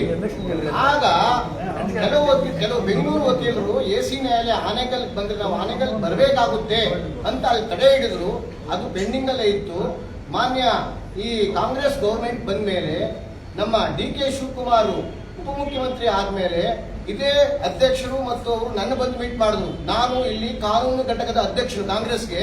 ನಾನು MLA ಅವರನ್ನ ಶಿವಣ್ಣವರನ್ನ ಮೀಟ್ ಮಾಡಿ ಅವರ ಮುಖಾಂತರ ಡಿ.ಕೆ. ಶಿವಕುಮಾರ್ ಅವರನ್ನ ಮೀಟ್ ಮಾಡಿದಾಗ ಡಿ.ಕೆ. ಶಿವಕುಮಾರ್ ಅವರು ಇನ್ನು 15 ದಿವಸದೊಳಗೆ ನಿಮ್ಗೆ ಆನೇಕಲ್ ಕೋರ್ಟ್ ಆಗುತ್ತೆ ಹೋಗಿ ಅಂತ ಹೇಳಿದ್ರು. ಅವರು ಡಿ.ಕೆ. ಶಿವಕುಮಾರ್ ಸ್ಯಾಂಕ್ಷನ್ ಮಾಡಿದ ಕಾರಣ ಆನೇಕಲ್ ಎಸಿ ನ್ಯಾಯಾಲಯ ನಡೀತಾ ಇದೆ. ಸಾಕಷ್ಟು ದೂರು ಸಹ ಕೊಟ್ಟರು ಎಸಿ ನ್ಯಾಯಾಲಯಕ್ಕೆ ಬೇಡ ಅಂತ. ಅದು ಆನೇಕಲ್ ಅಡ್ವೊಕೇಟ್ಸ್ ಅಲ್ಲ, ಆನೇಕಲ್ ಅಡ್ವೊಕೇಟ್ಸ್ ಕೊಡಿಲ್ಲ, ಬೆಂಗಳೂರು ಅಡ್ವೊಕೇಟ್ಸ್. ಯಾಕೆಂತಂದ್ರೆ ಎಸಿ ಕೋರ್ಟ್ ಆನೇಕಲ್ ಬಂತು ಅಂತಂದ್ರೆ ಅವರ ಮತ್ತೆ ಅಲ್ಲಿಂದ ಇಲ್ಲಿ ಬರಬೇಕು. ಆನೇಕಲ್ನಲ್ಲಿ ಎಸಿ ಕೋರ್ಟ್ ನಡೆಯೋದು ಬೇಡ ಅಂತ ಹೇಳಿ ಅವರು ಅಲ್ಲಿ ತೊಂದರೆ ಕೊಟ್ಟರು ಅಷ್ಟೇ. ಆಗಲಿ ಆನೇಕಲ್ ಅಡ್ವೊಕೇಟ್ಸ್ ಪ್ರಾಕ್ಟೀಸಿಂಗ್ ಅಡ್ವೊಕೇಟ್ಸ್ ಯಾರು ಮಾಡಿಲ್ಲ. ಆರೋಪ ಮಾಡಿ ದೂರು ಕೊಟ್ಟರು. ಅದೊಂದು ಸಹ ನಾವು ಆಧಾರ ಬೇಕಲ್ವಾ? ನಿಜ. ಬಾಯಿ ಮಾತ್ರ ಆಧಾರ ಬೇಕಲ್ವಾ? ಬೆಂಗಳೂರು ಅಡ್ವೊಕೇಟ್ಸ್ ಕೊಟ್ಟಿರೋದು ಸತ್ಯ, ಆನೇಕಲ್ ಅಡ್ವೊಕೇಟ್ಸ್ ಕೊಟ್ಟಿದ್ದಲ್ಲ, ನಾವ್ಯಾರು ಕೊಟ್ಟಿದ್ದಲ್ಲ. ಆಮೇಲೆ ಒಂದು ಕ್ಲಾರಿಫಿಕೇಶನ್ ನಮಗೆ ಕೊಟ್ಬಿಡ್ತೀನಿ. ಸೀನಿಯರ್ ಡಿವಿಷನ್ ಬಗ್ಗೆ ಹೇಳ್ಬಿಡ್ತೀನಿ. ನಾನು 2004ರಿಂದ 2006 ಖಜಾಂಚಿಯಾಗಿ ಕೆಲಸ ಮಾಡಿದೆ. 2005ರಲ್ಲಿ ಪ್ರಪೋಸಲ್ ಬಂತು. ಆನೇಕಲ್ಗೆ ಸೀನಿಯರ್ ಡಿವಿಷನ್ ಒಂದು ಪ್ರಪೋಸಲ್ ಬಂದಾಗ ನಾನು ನಮ್ಮ ಅಧ್ಯಕ್ಷನ ಕೇಳಿದೆ, ಸರ್ ಮಾಡೋಣ ಅಂತ ಹೇಳಿದೆ. ಅದಕ್ಕೆ ನೋಡಪ್ಪ ಅದೆಲ್ಲ ಖರ್ಚು ತುಂಬ ಬರುತ್ತೆ ಮತ್ತೆ ಜಾಗ ಇಲ್ಲ ಅಂತಂದ್ರು. ಅದಕ್ಕೆ ನಾನು ಇವತ್ತು ಯಾವತ್ತು ನಾವು ಯಾರು ನೆನೆಸ್ಕೋಬೇಕು ಅಂತಂದ್ರೆ ಆವತ್ತಿನ ಶಾಸಕರು, ಮಾಜಿ ಕೇಂದ್ರ ಸಚಿವರು ಮತ್ತು ರಾಜ್ಯ ಮಾಜಿ ಸಚಿವರಾದಂತ ನಾರಾಯಣ ಸ್ವಾಮಿ ಅವರು ನಾವು ನೆನೆಸ್ಕೋಬೇಕು. ಅವರು ಒಂದು ಕೊಟ್ಟಂತ ಉದಾರತೆ ಇವತ್ತಿನ ದಿವಸ ಆನೇಕಲ್ನಲ್ಲಿ ಸೀನಿಯರ್ ಡಿವಿಷನ್ ಮತ್ತೆ ಫಾಸ್ಟ್ ಟ್ರ್ಯಾಕ್ ಕೋರ್ಟ್ಗಳೆಲ್ಲ ಬರೋದಕ್ಕೆ ಕಾರಣ ಆಯ್ತು. ಅವರು ವಿಶ್ವನಾಥ್ ನನ್ನ ಕಡೆಯಿಂದ ಏನಾಗುತ್ತೋ ಅದನ್ನ ನಾನು ಹೆಲ್ಪ್ ಮಾಡ್ತೀನಿ ಅಂತಂದ್ರು. ಸರ್ ನೀವು ಏನು ಮಾಡೋದು ಬೇಕಾಗಿಲ್ಲ, PWD ಇಂಜಿನಿಯರ್ಸ್ನ ಇಮಿಡಿಯೇಟ್ ಆಗಿ ಕಳಿಸಿ, ಅಲ್ಲಿ ಏನು ಅವೈಲಬಿಲಿಟಿ ಇದೆ. ನಮ್ಗೆ ಲಿಟಿಗೇಟ್ಸ್ ಒಂದು ಹಾಲ್ ಇತ್ತು, ಅದನ್ನ ಬಿಟ್ಕೊಡಕ್ ನಾವು ರೆಡಿ ಅಂತಂದ್ವಿ. ಮತ್ತೆ ಟೈಪಿಂಗ್ ಪೂಲ್ ಇತ್ತು, ಅದನ್ನ ಬಿಟ್ಕೊಟ್ವಿ. ಮತ್ತೆ ಅಪರಾಧಿಗಳ ಕೋರ್ಟ್ ಕರ್ಕೊಂಡು ಬಂದಾಗ 2 ಜೈಲ್ ಇತ್ತು, ಅದನ್ನ ಡೆಮಾಲಿಷನ್ ಮಾಡಿ ಜಡ್ಜಸ್ ಚೇಂಬರ್ ಮಾಡಿದ್ವಿ, ಆಲ್ಟ್ರೇಷನ್ ಮಾಡಿಸಿದ್ವಿ. ಮತ್ತೆ APPಗಳಿಗೆ 2 ರೂಮ್ ಇತ್ತು, ಅದನ್ನ 1 ತಗೊಂಡ್ವಿ. ಮತ್ತೆ ಜೂನಿಯರ್ ಡಿವಿಷನ್ ಒಂದು ರೂಮ್ ತಗೊಂಡ್ವಿ. ಸೀನಿಯರ್ ಡಿವಿಷನ್ ಪ್ರಾರಂಭ ಆಗೋದಕ್ಕೆ ಖಂಡಿತವಾಗ್ಲೂ ಹೇಳ್ಬೇಕಂದ್ರೆ ಇವತ್ತು ನಾವು ನೆನೆಸ್ಕೋಬೇಕಾದ ಮುಖ್ಯ ವ್ಯಕ್ತಿ ಮಾಜಿ ಶಾಸಕರಿಂದ ನಾರಾಯಣ ಹೇಳಿದವರು. 50,000 ರೂಪಾಯಿ ಉದಾರತೆ ಕೂಡ ಕೊಟ್ಟರು ನಮ್ಗೆ. ಅವರು ಆ ಒಂದು ದುಡ್ಡಲ್ಲಿ ತಗೊಂಡು ನಾವು ಎಲ್ಲ ಖರ್ಚು ಮಾಡಿ ಒಂದು ಕಲರ್ಫುಲ್ ಫಂಕ್ಷನ್ ಒಂದು ತುಂಬಾ ಚೆನ್ನಾಗಿ. ಜೊತೆಗೆ ಅವತ್ತೇನಾಯ್ತು ಅಂತಂದ್ರೆ ರಾಜ್ಕುಮಾರ್ ಅವ್ರ ಸತ್ತು ನಾವು senior division propose opening date ಇಟ್ಟಾಗ ರಾಜ್ಕುಮಾರ್ ಅವ್ರ ಸತ್ರು. ಆ ಪರಿಸ್ಥಿತಿನಲ್ಲಿ ಒದ್ದಾಡಿರೋದು ನನಗೆ ಗೊತ್ತು, ನಮ್ಮ ಹಿರಿಯ ವಕೀಲರು ಗೊತ್ತು ಎಷ್ಟು ಆ ಒಂದು ಪರಿಸ್ಥಿತಿನಲ್ಲಿ ನಾವು ಓಪನ್ ಮಾಡಿದ್ವಿ ಅಂತ. ಜೊತೆಗೆ ಆ ಸೀನಿಯರ್ ಡಿವಿಷನ್ ಓಪನ್ ಆಯ್ತು, ಸಕ್ಸಸ್ ಆಯ್ತು. ನೆಕ್ಸ್ಟ್ ಏನಾಯ್ತು ಅಂತಂದ್ರೆ ಬರೀ 6 ತಿಂಗಳಲ್ಲೇ ಒಂದು ಜುಡಿಷಿಯಲ್ ಕ್ವಾರ್ಟರ್ಸ್ಗೆ ಪ್ರಪೋಸಲ್ ಬಂತು. ಅವಾಗ ನಮ್ಮ ಹಿರಿಯರಾದ ನಾರಾಯಣಸ್ವಾಮಿ ಅವರು ನಾವು ಎಲ್ಲ ಸೇರ್ಕೊಂಡು PWD ಇಂಜಿನಿಯರ್ ಕರೆದು ಒಂದು ಜುಡಿಷಿಯಲ್ ಕ್ವಾರ್ಟರ್ಸ್ ಇವತ್ತು ಯಾರಾದ್ರೂ ಜಡ್ಜು ಒಬ್ರು ಇದೆ ನ್ಯಾಯಾಲಯದ ಕಾಂಪೌಂಡ್ ಅಲ್ಲಿ ಇದ್ದಾರೆ, ಅದನ್ನು ಕೂಡ ನಾರಾಯಣಸ್ವಾಮಿ ಅವರ ಅಧ್ಯಕ್ಷತೆಯಲ್ಲಿ ಕೊಡೋಣ ಆಗಿದ್ದು. ಜೊತೆಗೆ ಏನಂತಂದ್ರೆ ನಿನ್ನೆ ನಮ್ಮ ವಕೀಲರಾದ H. ಶ್ರೀನಿವಾಸ ಹೇಳ್ತಾ ಇದ್ರು, ಅವ್ರು ಎಲ್ಲಿ ಬೇಕಾದ್ರೂ ಹೋಗ್ತಾರೆ, 3 ಗಂಟೆಗೆ ಹೋಗ್ತಾರೆ, 4 ಗಂಟೆಗೆ ಹೋಗ್ತಾರೆ ಅಂತ. ಇದೇ H. ಶ್ರೀನಿವಾಸ್ ಮೇಲೆ ಬಾರ್ ಕೌನ್ಸಿಲ್ ಅಲ್ಲಿ ಒಂದು ಕಂಪ್ಲೇಂಟ್ ಸರಿ ಅದಲ್ಲ ಸರಿ, ಅದು ಆಕ್ಚುಲಿ ಕಥೆ ಸರ್. ಅದು ಸ್ವಾಮಿ ಒಟ್ಟಾಗಿ ಹೇಳ್ಬೇಕು ಅಂತಂದ್ರೆ ನಾವು ವಕೀಲ ವೃತ್ತಿಯನ್ನ ಮುಗಿಸ್ಕೊಂಡು ನಾವು ಸಂಜೆ ಹೋಗಿ ನಮ್ಮೆಲ್ಲರಿಗೂ ಮನೆಗಳಿದೆ, ನಮ್ಮ ಮನೆಗಳಲ್ಲಿ ಮಲಗ್ಕೋತೀವಿ. ನಾವು ಮಧ್ಯರಾತ್ರಿಯಲ್ಲಿ ಎದ್ದೋಗೋ ಅಭ್ಯಾಸ ನಾವು ಮಧ್ಯರಾತ್ರಿ ಒಳಗೆ ನಾವು ಹೋಗಲ್ಲ. ನಾವು ರಾತ್ರಿ ಹೊತ್ತು ನಮ್ಮ ಮನೇಲೇ ಮಲಕೊಳ್ಳೋ ಅಭ್ಯಾಸ ನಾವು ನಮ್ಮ ಮನೇಲೆ ಹೀಗೆ ಆಗ್ತಾ ಇರೋದು.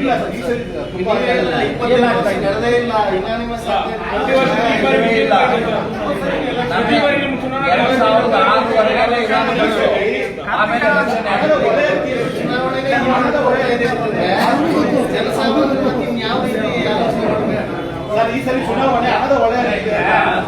ಈಗ ಹಣದ ಹೊಳೆ ಮನಸ್ಸೋ ಇಚ್ಛೆ ಇದ್ರೆ ಚುನಾವಣೆ ಅವಶ್ಯಕತೆ ಇರಲಿಲ್ಲ.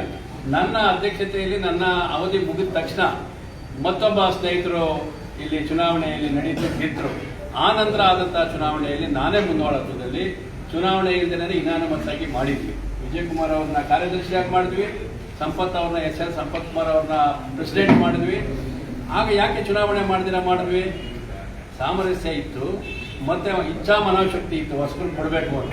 ಆ ಇಚ್ಛಾ ಮನೋಶಕ್ತಿಯಿಂದ ನಾವು ಆವಾಗ ಚುನಾವಣೆ ಇದ್ರೇನೆ ಮಾಡಿದ್ವಿ. ಈಗಲೂ ಕೇಳ್ಕೊಂಡು ನಾವು ಬನ್ನಿ ಅಂತ, ಇಲ್ಲ ನಾನೇ ಆಗ್ಬೇಕು ಅಂತ ಎಲ್ಲ ಆಗುತ್ತೆ. ಸ್ವಾರ್ಥ ಮನೋಭಾವದಿಂದ ಚುನಾವಣೆ ನಡೀತೇವೆ ವಿನಃ ಇವತ್ತೂ ಬರ್ಲಿ, ನಾಳೆ ಚುನಾವಣೆ ಇದೆ, ನಾವು ಸಿದ್ಧ ಇದ್ದೀವಿ, ಚುನಾವಣೆನೇ ಬೇಡ, ಬರ್ಖಾಸ್ತು ಮಾಡ್ಬಿಡೋಣ, ಎಲ್ಲ ಒಟ್ಟಾಗಿ ಬನ್ನಿ, ಚುನಾವಣೆ ಬೇಡ, ಬರ್ಖಾಸ್ತು ಮಾಡೋಣ, ಚುನಾವಣೆ ಒಟ್ಟಾಗಿ ಧೋರಣೆ ಬಿಟ್ಬಿಟ್ಟು ಬರ್ಲಿ ಸರ್. ಚುನಾವಣೆ ಬರ್ಖಾಸ್ತು ಮಾಡೋಕೆ ನಾವು ಸಿದ್ಧ ಇದ್ದೀವಿ. ಚುನಾವಣೆ ಬೇಕಾಗಿಲ್ಲ, ಯಾಕಂದ್ರೆ ಚುನಾವಣೆಯಲ್ಲಿ ಗೆದ್ದವ್ರು ಇರ್ಲಿ, ಸೋತವ್ರು ಹೋಗ್ಬಿಡ್ಲಿ ಅಂದ್ರೆ ಮನೆಗಳಿಗೆ ಹೋಗೋದು ಬಂದಿಲ್ಲ.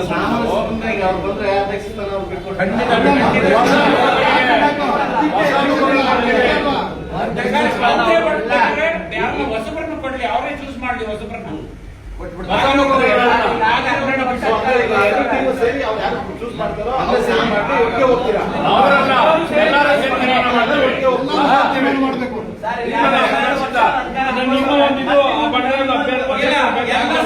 ಸಮ್ಮುಖದಲ್ಲಿ ಮೆಜಾರಿಟಿ ಯಾರೇ ಕೊಡ್ತಾರೋ ಎಲ್ಲರ ಸಮ್ಮುಖ ಸರ್. ಈಗ ನಿಮ್ಮ ಒಂದು ಒತ್ತಾಯ ಏನಂದ್ರೆ ಆ ಬಣದಂತ ಅಧ್ಯಕ್ಷ ಸ್ಥಾನ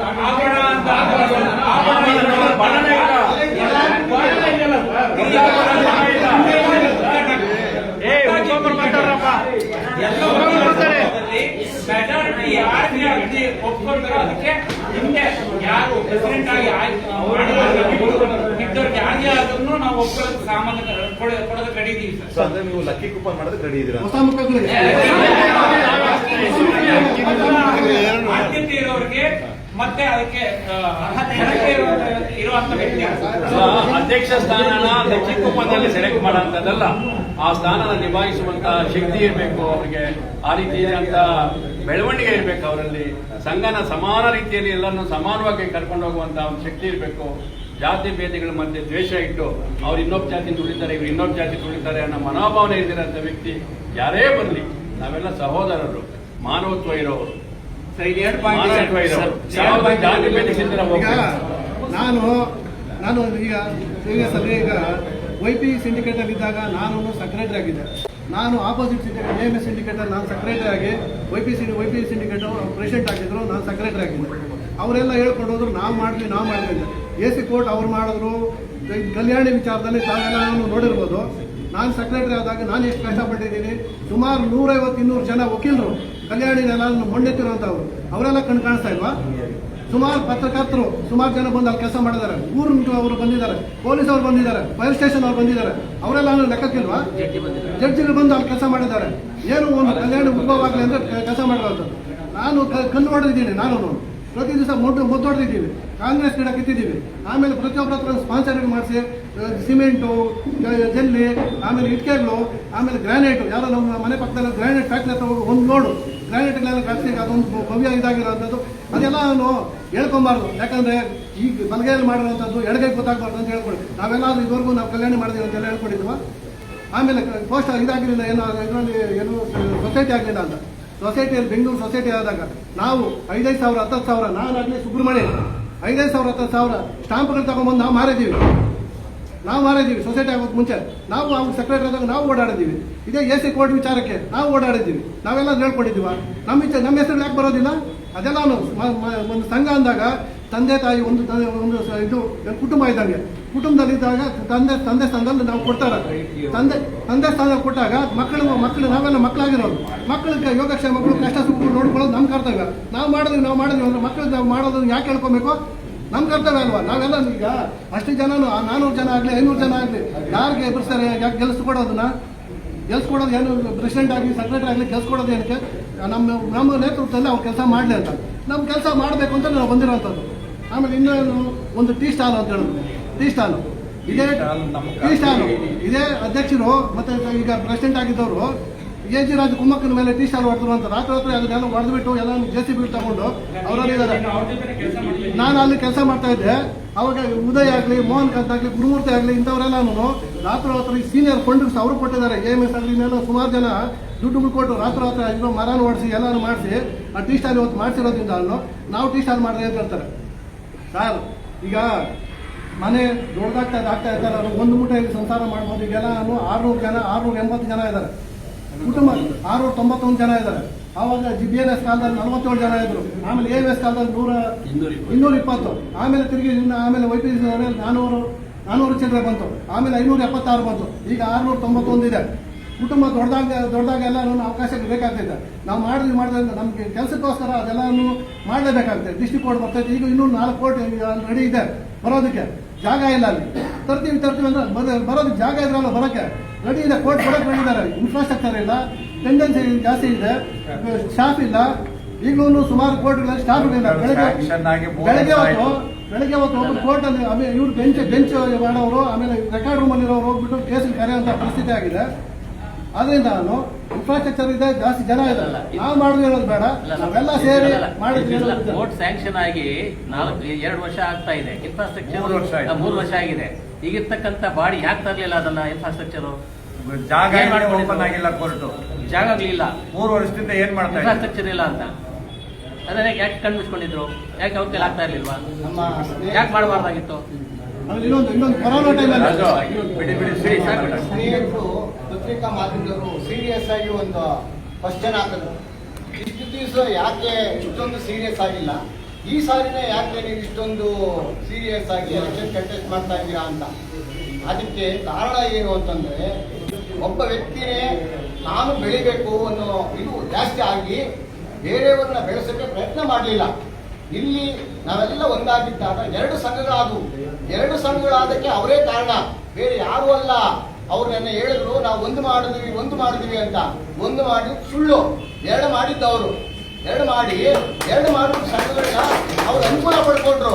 ಅದೇ ರೀತಿ ಇಲ್ಲಿ ಏನಾಗಿದೆ ಅಂದ್ರೆ, ಇಲ್ಲಿ ಕುಟುಂಬ ರಾಜಕೀಯ ಮಾಡಬಾರದು ಅಂತ ಇವರು ಕುಟುಂಬ ರಾಜಕೀಯ ಮತ್ತು ಜಾತಿ ರಾಜಕೀಯ ಮಾಡಕ್ ಹೋದ್ರು. ಅದಕ್ಕೋಸ್ಕರ ಎಲ್ಲ ವ್ಯಕ್ತಿಗಳು ನಾವೆಲ್ಲ ಒಂದಾಗಿ, ಅಂದ್ರೆ ಅವರ ಉದ್ದೇಶ ಒಂದೇ, ಈ ಸಾರಿ ಕರೆಯೋದು ನಿನ್ನ ಪ್ರೆಸಿಡೆಂಟ್ ಮಾಡ್ತೀನಿ ಅಂತ ಹೇಳೋದು ಒಬ್ರನ್ನ, ಅವ್ರು ಹೆಲ್ಪ್ ತಗೊಳ್ಳೋದು. ಇನ್ನೊಬ್ಬರನ್ನ ಕರೆಯೋದು ನಿನ್ನ ನೆಕ್ಸ್ಟ್ ಟೈಮ್ ಖಜಾಂಚಿ ಮಾಡ್ತೀನಿ ಅಂತ 4 ಜನ ಕೇಳೋದು.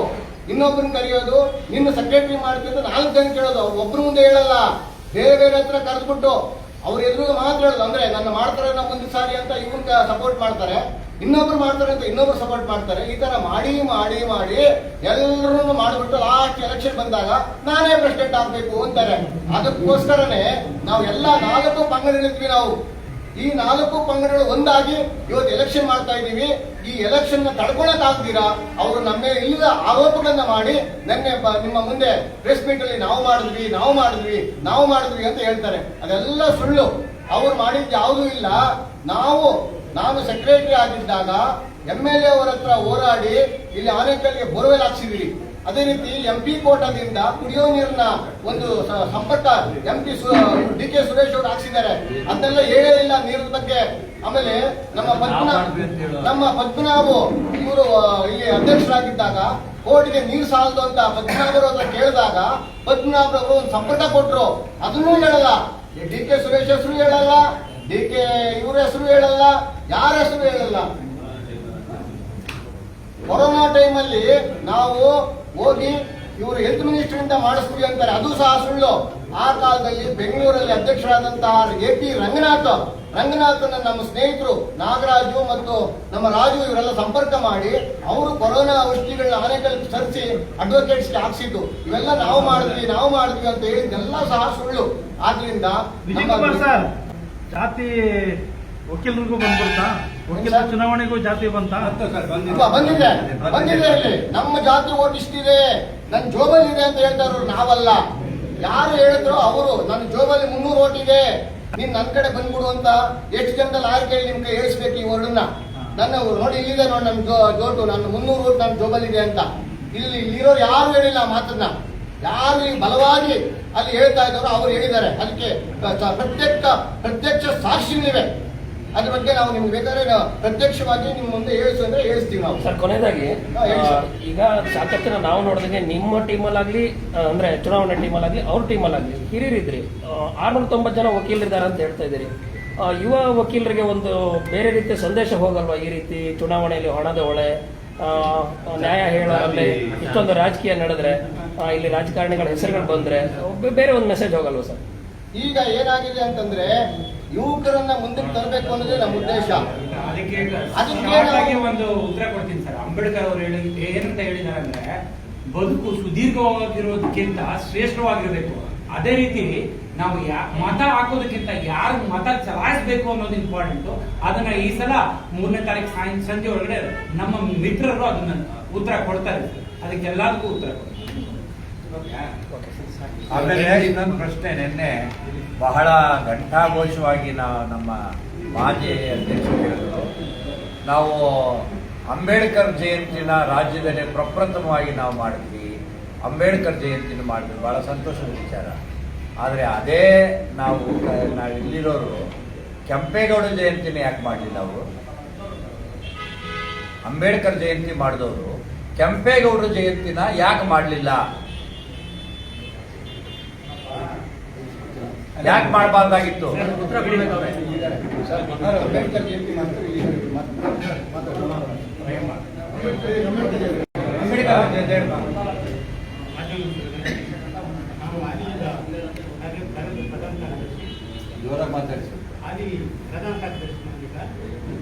ಅಂಬೇಡ್ಕರ್ ಜಯಂತಿ ಬಗ್ಗೆ ಯಾರಾದ್ರು ಹೇಳಿದ್ರು, ನಮ್ಮ ಪೀರಿಯಡ್ ಮಾಡಿದ್ರು ಅಂತ. ಪೀರಿಯಡ್ ಆಗಿಲ್ಲ. ಫಸ್ಟ್ ನಾನು ಅಧ್ಯಕ್ಷ ಆದಾಗ ಫಸ್ಟ್ ಟೈಮ್ ಮಾಡಿದ್ರು ನಾನು.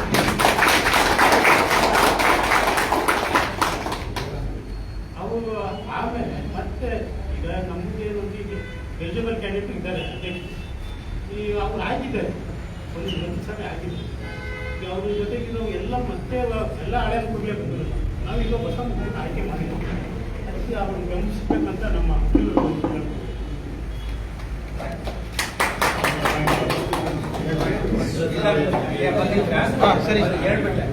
ಒಂದು ಫಾಸ್ಟ್ ಟ್ರ್ಯಾಕ್ ಕೋರ್ಟ್ ಆಗಿದ್ರ ಬಗ್ಗೆ ಹೇಳ್ಬಿಡ್ತೀನಿ. ಫಾಸ್ಟ್ ಟ್ರ್ಯಾಕ್ ಕೋರ್ಟ್ ಅದರದ್ದು ನಮ್ಮ ಅಸೋಸಿಯೇಷನ್ ಯಾವುದೇ ವಕೀಲರ ಪ್ರಯತ್ನ ಅದಕ್ಕಿಲ್ಲ. ನಾವು ಬೆಳಗ್ಗೆ ಕೋರ್ಟ್ಗೆ ಹೋಗ್ತೀವಿ, ಫಾಸ್ಟ್ ಟ್ರ್ಯಾಕ್ ಓಪನ್ ಆಗಿರುತ್ತೆ. ಆವಾಗ ಶ್ರೀನಿವಾಸ ರೆಡ್ಡಿ ಅವರು ಅಧ್ಯಕ್ಷರು. ಕಾರಣ ಏನಂದಾಗ ಎಲ್ಲೆಲ್ಲ ಸೀನಿಯರಿಟಿ ಇದೆಯೋ ಅಲ್ಲೆಲ್ಲ ಫಾಸ್ಟ್ ಟ್ರ್ಯಾಕ್ ಕೋರ್ಟ್ ಓಪನ್ ಆಗಬೇಕು ಅಂತ ಒಂದು ಸರ್ಕ್ಯುಲರ್ ಬಂದಿರುತ್ತೆ. ಅದಕ್ಕೋಸ್ಕರ ಅದನ್ನ ಪ್ರಾರಂಭ ಮಾಡಿರ್ತಾರೆ. ಆ ವಿಚಾರ ನಮ್ಗೆ ಗೊತ್ತೇ ಇಲ್ಲ, ಯಾರಿಗೂ ಗೊತ್ತಿಲ್ಲ ಅದು. ಜೊತೆಗೆ ಇನ್ನೊಂದೇನಂತಂದ್ರೆ ಅಸೋಸಿಯೇಷನ್ ನಾವು ಕಟ್ಟಿದ್ವಿ ಅಂತ ಹೇಳ್ತಾರೆ. ನೋಡಿ, ಅಧ್ಯಕ್ಷರಾಗಿರೋರು ಆ ಟೈಮಲ್ಲಿ ಶ್ರೀನಿವಾಸ ರೆಡ್ಡಿ ಅವರು, ನಾನು ಉಪಾಧ್ಯಕ್ಷನಾಗಿದ್ದೆ. ನಮ್ಗೆ PWD ಡಿಪಾರ್ಟ್ಮೆಂಟ್ನವರು ಕಟ್ಟಕ್ ಬಿಟ್ಟಿಲ್ಲ. ಅದೆಲ್ಲ ಆಗೋದೇ ಇಲ್ಲ, ಕಟ್ಟಬಾರ್ದು. ಅದು ಬಿಲ್ಡಿಂಗ್ ಎಲಿಜಿಬಲ್ ಇದೆಯೋ ಇಲ್ವೋ ನೋಡ್ಬೇಕು ಅಂತ ಹೇಳಿದಾಗ ನಾನು ಶ್ರೀನಿವಾಸ ರೆಡ್ಡಿ ಅವರು ಶಿವಾನಂದ ಸರ್ಕಲ್ ಇಂಜಿನಿಯರಿಂಗ್ ಆಫೀಸ್ಗೆ ಹೋಗಿ ಅಲ್ಲಿ soil test, building test, floor test, ಈ ತರ ನಾನಾ ರೀತಿ ಟೆಸ್ಟ್ಗಳೆಲ್ಲ ಪಾಸ್ ಮಾಡಿಸ್ಕೊಂಡು ಬಂದ್ಮೇಲೆ ಅಲ್ಲಿ ನಾವು ಬೇಕಾದ್ರೆ ಶುರು ಮಾಡಿದ್ದು. ಅದರಲ್ಲಿ ಅವ್ರಿಗೆ ಎಫರ್ಟ್ಸ್ ಅಂತ ಏನು ಇಲ್ಲೇ ಇಲ್ಲ, ಝೀರೋ. ಅಲ್ಟಿಮೇಟ್ ಆಗಿ ಎಫರ್ಟ್ಸ್ ಇಲ್ಲ ಅಂತ ಅಲ್ಲ, ಅವರು ನಂಬಿದ್ದಾರೆ, ಅವ್ರು ವರ್ಕ್ ಏನ್ ಕೆಲಸ ಮಾಡಿದ್ದಾರೆ ಅದನ್ನು ಶ್ಲಾಘಿಸ್ತೀವಿ. ಆದರೆ ನಮಗ್ ಬೇಕಾಗಿರೋದು ಹೊಸ ಅಭಿವೃದ್ಧಿ, ಹೊಸ ತಂಡ, ಮತ್ತೆ ಹೊಸ ನಾಯಕತ್ವ, ಮತ್ತೆ ಇಲ್ಲಿ ಎಲ್ರಿಗೂ ಅವಕಾಶ ಕೊಡಬೇಕು ಅಂತ. ನಾವು ಯಾರನ್ನೂ ಇಲ್ಲಿ ಆಡ್ಸೋದಕ್ಕೆ ಬಂದಿಲ್ಲ. ಅವ್ರು ಮಾಡಿರೋ ಕೆಲಸನ ಶ್ಲಾಘಿಸೋಣ. ಅವರು ಕೂಡ ನಮ್ಮ ಸ್ನೇಹಿತರೆ, ನಾವು ಅವ್ರನ್ನೂ ಕೂಡ ಗೌರವಿಸೋಣ. ಯಾರನ್ನೂ ಇಲ್ಲಿ ಆಡ್ತಿಲ್ಲ. ಆದ್ರೆ ನಮ್ಗೆ ಬೇಕಾಗಿರೋದು ಇಲ್ಲಿ ನ್ಯಾಯಾಲಯದಲ್ಲಿ ಎಲ್ಲರೂ ಒಮ್ಮತವಾಗಿ ಮತ್ತೆ ಎಲ್ರಿಗೂ ಅವಕಾಶ ಕೊಡಬೇಕು. ಬೆಳೆದಿರೋ ಮರ ಇನ್ನು ಒಬ್ಬ ನಾಯಕ ಆದವನು ಒಬ್ಬನ್ನೇ ಬಿಂಬಿಡಿಸ್ಕೊಳ್ಳೋದಲ್ಲ, ಸಾಮೂಹಿಕ ನಾಯಕತ್ವದಲ್ಲಿ ಮುಂದುವರಿಸಿಕೊಂಡು ಎಲ್ಲರನ್ನು ಮುಂದುವರಿಸಿದಾಗ ಮಾತ್ರ ಅದು ನಾಯಕತ್ವದಕ್ಕೆ ಅದು ನಾಯಕ ಅನ್ಸ್ಕೊಂತಾರೆ. ನನ್ನ ಧೋರಣೆ ಅಂತ ಅಂದ್ರೆ ಯಾವುದೇ ವಕೀಲರು ಅವ್ರ ಜೊತೆ ಮುಂದುವರಿಯೋದಿಲ್ಲ. ಅದಕ್ಕೋಸ್ಕರ ಸಾಮೂಹಿಕವಾಗಿ ಮುಂದುವರಿಯಲು ಈ ಬದಲಾವಣೆ ಅಷ್ಟೇ. ಅವ್ರನ್ನ ಕೆಳಗಳಿಸಿರೋದಕ್ಕಾಗಿ ಇನ್ನೊಂದಕ್ಕೆ ಅವ್ರನ್ನ ಯಾರು ನಾವು ಈಗಾಡಿಸ್ತಿಲ್ಲ. ಅವ್ರಿಗೂ ಕೂಡ ಗೌರವ ಕೊಡ್ತೀವಿ. ಅವ್ರು ಮಾಡಿರೋ ಕೆಲಸ ಕೊಟ್ಟಿದ್ದೀವಿ. ಅವ್ರಿಗೂ ಕೂಡ ಕಾರ್ಯ ಇದೆ. ಏನು ಎರಡು ಬೇರೆ ಬೇರೆ ಸಂಘಗಳಾದಾಗ ಅವರು ಕೂಡ ಸಹಕರಿಸಿದ್ದಾರೆ. ಒಟ್ಟುಗೂಡಿಸೋಕೆ ನಾವು ಯಾರು ಈಗಾಡಿಸ್ತಿಲ್ಲ. ಆದ್ರೆ ಬದಲಾವಣೆ ಬೇಕು, ಸಾಮೂಹಿಕ ನಾಯಕತ್ವ ಬೇಕು. ಅದಕ್ಕೆ ಈ ನಾಯಕ ಈ ಬದಲಾವಣೆ.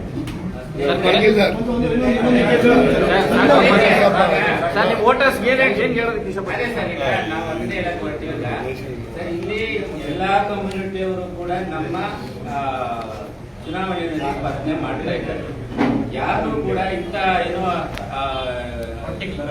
ಯಾವ ಏನಿದೆ ಎಲ್ಲರೂ ಇದ್ದಾರೆ. ಇಲ್ಲಿರುವಂತ ಸೀನಿಯರ್ ಅನುಭವಗಳಲ್ಲಿ ನಾವು ಹುಟ್ಟಿದಾಗ ಅವರು ಪ್ರಾಕ್ಟೀಸ್ ಬಂದಾಗ ನಾವು ಯಾರು ಹುಟ್ಟಿರಲ್ಲೇನೋ ಅಂತ ಹಿರಿಯರು ನಮ್ಮನ್ನೆಲ್ಲ ನಿಲ್ಲಿಸಿ ನಿಲ್ಬೇಕು ಅನ್ನೋಂಥದ್ದು ಅವರ ಅಭಿಪ್ರಾಯ. ನಮ್ಮಂತವನ್ನ ನಿಲ್ಲಿಸಿ ನಾವು ಎಲ್ಲರೂ ಕೂಡ ನಾವು ನಿಂತ್ಕೊಳ್ಳಿ ನೀವು ಮಾಡಿ ಅಂತೇಳಿ ಅವರು ಬಿಟ್ಕೊಟ್ಟು ನಮ್ಗೆ ನಿಲ್ಸಿದ್ದಾರೆ. ಆದ್ರೆ ಪ್ರತಿ ನಮ್ಮ ಸಪಾಟಿಗಳಾಗಿರುವಂತ ವಕೀಲರು ಅಂತ ಕೆಲಸ ಮಾಡಲಿಲ್ಲ.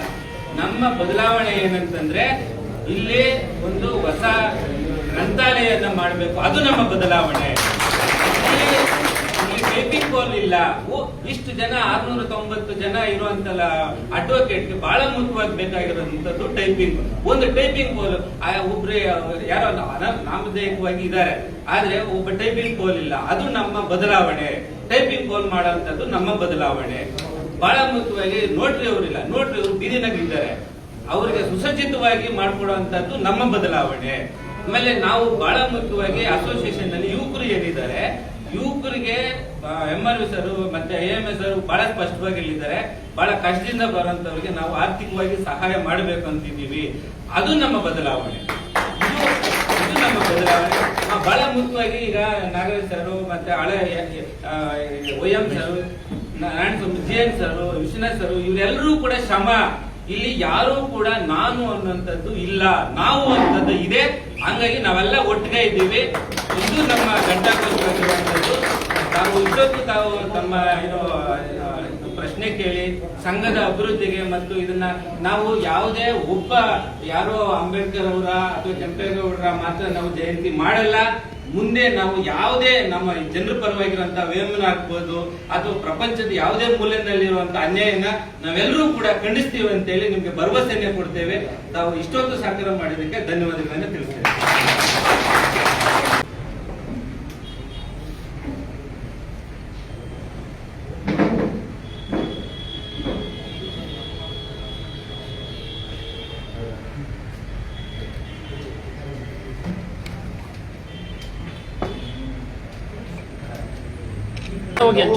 ಸದಸ್ಯರೇ, ಹಿರಿಯ ಮತ್ತು ಕಿರಿಯ ಮತ್ತು ಮಹಿಳಾ ಸದಸ್ಯರು, ನನ್ನ ಮನವಿ ದಯವಿಟ್ಟು ಈ ಸಲ ಬದಲಾವಣೆ ಅನ್ನೋದು ಪರ್ವ ಎದ್ದಿದೆ. ಅದರಿಂದ ತಾವೆಲ್ಲರೂ ನನ್ನ ಟೀಮಿಗೆ ಅಂದ್ರೆ MRV ಸಿಂಡಿಕೇಟ್ಗೆ ತಾವು ಎಲ್ಲರೂ ಮತ ಚಲಾಯಿಸಿ ನಮ್ಮ ಜಯಶೀಲರಾಗಿ ಮಾಡಬೇಕು ಅಂತೇಳಿ ನಾನು ನನ್ನ ಆತ್ಮೀಯವಾಗಿ, ನನ್ನ ವೈಯಕ್ತಿಕವಾಗಿ ಮತ್ತು ತಂಡದ ಪರವಾಗಿ ನಮ್ಮ ಪತ್ರಿಕಾ ಮಾಧ್ಯಮ ಮುಖಾಂತರ ಬೇಡ್ಕೊಳ್ತಾ ಇದ್ದೇನೆ. ನಾನು MR ವೇಣುಗೋಪಾಲ್ ಅಂತ, ನಾನು ಅಧ್ಯಕ್ಷ ಸ್ಥಾನದ ಅಭ್ಯರ್ಥಿ. ಅದೇ ಥರ ಶ್ರೀ ಶಿವರಾಜು ಉಪಾಧ್ಯಕ್ಷ ಸ್ಥಾನದ ಅಭ್ಯರ್ಥಿ, ಬಾಲರೆಡ್ಡಿ ಆರ್ ಪ್ರಧಾನ ಕಾರ್ಯದರ್ಶಿಯ ಅಭ್ಯರ್ಥಿ, ಶ್ರೀಮತಿ ಶಾರದಾ ಎಂ.ಆರ್ ಖಜಾಂಚಿ ಸ್ಥಾನದ ಅಭ್ಯರ್ಥಿ, ಕಾರ್ಯಕಾರಿ ಸದಸ್ಯರ ಮಹಿಳಾ ಮೀಸಲಾತಿ ಕ್ಷೇತ್ರದಲ್ಲಿ ಶ್ರೀಮತಿ ಕುಮಾರಿ ಆಶಾ ಎನ್ ಮತ್ತು ಶ್ರೀಮತಿ ನೀಲಮ್ಮ ಎಸ್ ಮತ್ತು ನಿರ್ಮಲಾ ಆರ್, ಇವರು 3 ಜನ ಇದ್ದಾರೆ. ಮತ್ತು ಅದೇ ಥರ ಕಾರ್ಯಕಾರಿ ಸಮಿತಿಯ ಸಾಮಾನ್ಯ ಸದಸ್ಯರ ಸ್ಥಾನಕ್ಕೆ Shri Lakshmi Sampath, Shri Madesh, Mohan M, Murali Piya, Murthy M, Purushottam A, Ramesh C, Satish R, Shanthakumar M, Shivakumar M, Thimmaraju J M, ಇವರು ನನ್ನ ಈ ಸಿಂಡಿಕೇಟ್ ಅಲ್ಲಿ ಎಲ್ಲ ಸದಸ್ಯರಿದ್ದಾರೆ. ಇವರೆಲ್ಲರಿಗೂ ಸಹ ನಾವು ಮತ ಚಲಾಯಿಸಿ ಅವರೆಲ್ಲರೂ ಜಯಶೀಲರಾಗಿ ಮಾಡಬೇಕು ಅಂತೇಳಿ ನನ್ನ ಗೌರವಾನ್ವಿತ ಸದಸ್ಯರಲ್ಲಿ ನನ್ನ ಮನವಿ, ತಮ್ಮ ಮುಖೇನ ನಾನು ಅವರಲ್ಲಿ ಕೇಳ್ಕೊಳ್ತಾ ಇದ್ದೀನಿ.